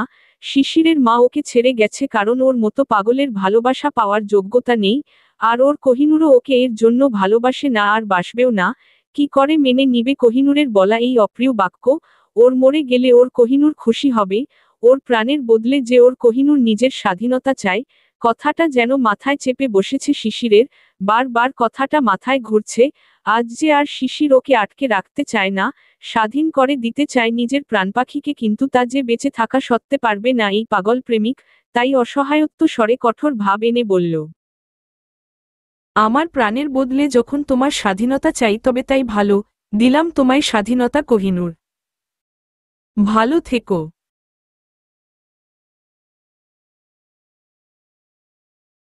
সামনে আসছিল একটা বড় ট্রাক। শিশির কথাটা বলে ইচ্ছে করে গাড়িটা এগিয়ে নিয়ে ট্রাকটির সাথে ধাক্কা দেয়। শিশির হঠাৎ গাড়ি নিয়ে সামনে চলে আসায় ট্রাকের ড্রাইভার আর তৎক্ষণাৎ ব্রেক কষতে গিয়েও ব্যর্থ হয়, আর ট্রাকটার সাথে প্রবল বেগে সংঘর্ষে লিপ্ত হয় শিশিরের কার। সাথে সাথেই শিশিরের গাড়িটা উলটপালট হতে শুরু করে। 5 থেকে 6 বার গাড়িটা উলটপালট হবার পর উল্টো অবস্থাতে থেমে যায়। ক্ষণিকে গাড়িটা চূর্ণবিচূর্ণ হয়ে গেছে। ট্রাকটা নিয়ে ড্রাইভার পালিয়ে যায়। যেহেতু শিশিরের গার্ডগুলো ওর গাড়ির পিছনেই ছিল, তাই মুহূর্তটা চোখ এড়ালো না ওদের। ছুটে এসে ওরা গাড়িটাকে সোজা করল, তারপর ভিতর থেকে শিশিরকে বার করল। শিশিরের অবস্থা অনেক নাজেহাল ছিল তখন, জ্ঞান ছিল না ঠিকমতো, যতটুকু জ্ঞান ছিল ততটুকু জ্ঞানেই মুখ দিয়ে শুধু একটা নাম বার করছিল, কোহিনূর। গার্ডগুলো ওকে হাসপাতালে নিয়ে আসলো, আর তারপর নূরকে ফোন করে সবকিছু বলল। কথাটা শুনে নূর ছুটতে শুরু করল। একটা অটোতে বসে আছে নূর, গাড়িওয়ালাকে বারবার বলছে জোরে চালাতে। এখন যেন নূরের পাখা থাকলে উড়ে চলে যেত ওর মি খানের কাছে। চোখের জল থামছে না ওর, শুধু ধমে ধমে আল্লাহকে ডাকছে। হঠাৎ গাড়িটা জ্যামে আটকা পড়ল, কিন্তু নূর যে অপেক্ষা করতে নারাজ। জ্যাম দেখে বুঝতে পারল সহজে ছাড়বে না, তাই ছুটতে শুরু করল। আশেপাশে কোনো রিকশাও পাচ্ছে না, না কোনো অটো, তাই ছুটছে আজ যে করেই হোক ও শিশিরের কাছে পৌঁছাবেই। নূরের প্রাণ যে ছটফট করছে শিশিরকে এক নজর দেখার জন্য। বারবার কানে ভেসে আসছে গার্ডের বলা কথা, ওর মি খানের নাকি গুরুতর এক্সিডেন্ট হয়েছে, অবস্থা ভালো না। মনে ওর ভয় কাজ করছে যদি ওর মি খান ওকে ছেড়ে চলে যায়। না আর পারছে না, নিজেকে ধরে রাখতে ছুটে চলেছে শুধু। এদিকে দৌড়াতে গিয়ে জুতো ছিঁড়ে গেলেও খালি পায়ে ছুটছে। এতে পায়ে রাস্তার ছোট ছোট কঙ্কর বিঁধছে, কিন্তু এতে যেন নূরের কোনো কিছুই আসে যায় না। ও তো আপন গতিতে ছুটছে, আজ কোনো কিছুই ওকে ওর মি খানের কাছে যাওয়া থেকে আটকাতে পারবে না। অবশেষে পৌঁছে গেল নূর সেই হাসপাতালে, ছুটে গেল ভিতরে, হঠাৎ দেখতে পেল গার্ড মাহদিকে। পাগলপ্রায় হয়ে ওর পাশে গেল আর জিজ্ঞেস করতে লাগল, মাহদি ভাইয়া উনি কোথায়? কি হয়েছে উনার? মাহদি কিছু বলবে এর আগেই একজন ডাক্তার বেরিয়ে এসে বলতে লাগলেন, এখানে কি কোনো কোহিনূর আছেন? এই তো আমি কোহিনূর। উনি কেমন আছেন ডাক্তার সাহেব? উনি কোথায়? দেখেন উনার অবস্থা অনেক ক্রিটিক্যাল, উনি বারবার কোহিনূর বলে ডাকছেন। আমরা এখনই উনাকে ওটিতে নিয়ে যাব। উনার যে অবস্থা, ওখান থেকে ফিরার আর না ফিরার সম্ভাবনা সমান, তাই আপনার উনার সাথে দেখা করে নেওয়া উচিত। কথাটা শুনে আর কোহিনূর সেখানে দাঁড়াতে পারল না, ছুটে চলে গেল কেবিনের ভিতর। মি খান বলে চিৎকার করে। শিশির শুয়ে আছে, খাটের সাদা চাদর লাল বর্ণ ধারণ করেছে ওর রক্তে, চোখজোড়া ওর বন্ধ, তবে মুখ দিয়ে বারবার একটা নাম বার করছে, কোহিনূর। দৃশ্যটা দেখে কোহিনূর আর নিজেকে সামলাতে পারল না, ছুটে গিয়ে আঁকড়ে ধরল শিশিরকে নিজের বুকের সাথে মিলিয়ে, তারপর ওর গালে নিজের হাতে ভালোবাসাময় স্পর্শে ধরে ব্যথার্ত কণ্ঠে বলতে লাগল, এই তো আমি এসে গেছি আপনার কাছে, আর কোথাও যাব না। কথা বলেন আমার সাথে, তাকান আমার দিকে। এবার শিশির চোখজোড়া অনেক কষ্টে টেনে খুলল, ভালো করে যে তাকাতেও পারছে না। চোখ খুলেই দেখল ওর কোহিনূরকে। ব্যথার্ত বুকটা যেন মুহূর্তে খুশির ছোঁয়ায় চলে গেল। জোর করে ঠোঁটের কোণে হাসি ফুটিয়ে অনেক কষ্টে তোতলাতে তোতলাতে বলতে লাগল, তুমি এসে গেছো কোহিনূর, আমার টানে এসেছে বুঝি? নাকি এটা দেখতে যে সত্যিই কি মরে যাচ্ছি? তুমি কান্না করছো কেন? কান্না করো না কোহিনূর, আর তোমায় কষ্ট দিব না আমি। তোমার জীবনের সেই খুশি ফিরিয়ে দিব আমি, ফিরিয়ে দেব তোমার স্বাধীনতা, আর কষ্ট দিব না আমি তোমাকে। চলে যাব তোমার জীবন থেকে, মুক্ত করে দিব তোমায়, আর আসব না ফিরে। শুধু শেষ চাওয়া তোমার কাছে, তোমার কোলে শান্তিতে মরতে দাও। আমি যে চাই আমার শেষ নিঃশ্বাসটা যেন তোমার কোলেই ত্যাগ করার সৌভাগ্য হোক আমার। জানি না সেই সৌভাগ্য হবে কিনা। দয়া করে আমায় শান্তিতে মরতে দাও তোমার কোলে। কোহিনূর এবার ওকে বুকে জড়িয়ে নিল শক্ত করে আর বলতে লাগল, এসব কি বলছেন আপনি? আপনার কিছুই হবে না, আপনি একদম ঠিক হয়ে যাবেন, আমি আপনাকে কিছুই হতে দিব না। শিশির এবার খুব কষ্টে নিঃশ্বাস টেনে আলতো করে বলে উঠল, আই লাভ ইউ কোহিনূর। কথাটা বলার পরপরই শিশির নিস্তেজ হয়ে গেল, যা বুঝতে বাকি রইল না নূরের। নূর এবার পাগলপ্রায় হয়ে শিশিরের গালে হাত দিয়ে ওকে ডাকতে শুরু করল, মি খান, মি খান। চোখ খোলেন, কথা বলেন আমার সাথে, কথা বলেন না। এই তো আমি আপনার পাশেই আছি। বকেন আমাকে, রাগ করেন, মারতে ইচ্ছে হলে তাই করেন, তবুও অভিমান করে থাকবেন না আমার সাথে। চোখ খুলেন না, কথা বলেন আমার সাথে। মি খান, কথা বলেন। মি খান, মি খান বলে চিৎকার করে আবারও বুকে টেনে নিল ওকে কোহিনূর, আর আঁকড়ে ধরে বলতে লাগল, আর কখনোই আপনাকে ছেড়ে যাওয়ার কথা বলবো না। সারা জীবন পাশে থাকবো আপনার, আগলে রাখবো আপনাকে নিজের ভালোবাসা দিয়ে। প্লিজ আমায় ছেড়ে যাবেন না আপনি। আমি পারবো না আপনাকে ছাড়া থাকতে। আপনার কোহিনূর যে পারবে না আপনাকে ছাড়া বাঁচতে। ফিরে আসেন মি খান, চলে যাবেন না আমায় ছেড়ে। মনের অজান্তে কখন আপনাকে ভালোবেসে ফেলেছি জানি না, কিন্তু আপনাকে এই হালে দেখে যে আমার নিজেরই মরে যেতে ইচ্ছে হচ্ছে। ইচ্ছে করছে আপনাকে বুকের ভিতর লুকিয়ে নেই, আর কোথাও যেতে না দেই। যদি এই টানটার নাম ভালোবাসা হয়ে থাকে, তবে হ্যাঁ, ভালোবাসি আমি আপনাকে। যদি অন্য মেয়ের সাথে আপনাকে দেখে আমার খারাপ লাগা, আপনাকে নিয়ে দুশ্চিন্তা করা, আপনার কষ্ট অনুভব করা ভালোবাসা হয়ে থাকে, তবে হ্যাঁ হ্যাঁ, ভালোবাসি আমি আপনাকে, অনেক ভালোবাসি। শুনেছেন আপনি, আপনার কোহিনূর আপনাকে ভালোবাসে। চোখ খুলেন না এবার, কথা বলেন আমার সাথে। মি খান, কথা বলেন। তখনই ডাক্তারেরা চলে এসে শিশিরকে নিয়ে যেতে লাগলেন। কোহিনূর ওকে ছাড়তেই চাইছে না। না, আমার মি খানকে আমি কোথাও যেতে দিব না, উনার কিছুই হতে দিব না আমি। উনি আমায় ছেড়ে চলে যেতে চান, আমি তা কখনোই হতে দিব না। আপনারা চলে যান, এখান থেকে চলে যান বলছি। দেখেন আপনি নিজেকে সামলান, খুব শীঘ্রই উনার অপারেশন শুরু না করলে উনাকে আর বাঁচানোই যাবে না। কথাটা বলে ডাক্তারেরা শিশিরকে নিয়ে যেতে লাগলেন। নূর ওদের পিছন ছুটছে ওর মি খানকে কোথাও যেতে দিবে না এই আবদার করে। নূর পুরো পাগলের মতো বিহেভ করছে, তখনই ওর পরিবার চলে আসে সেখানে। নূরকে ধরে নেন ওর মা। আসলে তখন নূর ফোন ফেলে ছুটে আসলে মুহূর্তটা চোখে পড়ে জেবিনের। জেবিন ফোনটা তুলে দেখল মাহদি নামে সেভ করা নাম্বার থেকে ফোন এসেছিল তখন। তারপর কল ব্যাক করে সবকিছু জানতে পারল আর সবাইকে নিয়ে চলে আসলো এখানে। মা, আমাকে ছাড়ো মা, আমার মি খানকে ওরা নিয়ে যাচ্ছে। উনি বলেছেন উনি আমায় ছেড়ে চলে যাবেন আর ফিরবেন না। আমাকে উনাকে ফিরাতে হবেল মা। আমার যে উনাকে প্রয়োজন। চাই না আমার মুক্তি, চাই না স্বাধীনতা, আমার শুধু উনাকে চাই। উনাকে ফিরিয়ে আনো না মা। নূরের মা ওকে সান্ত্বনা দিচ্ছেন।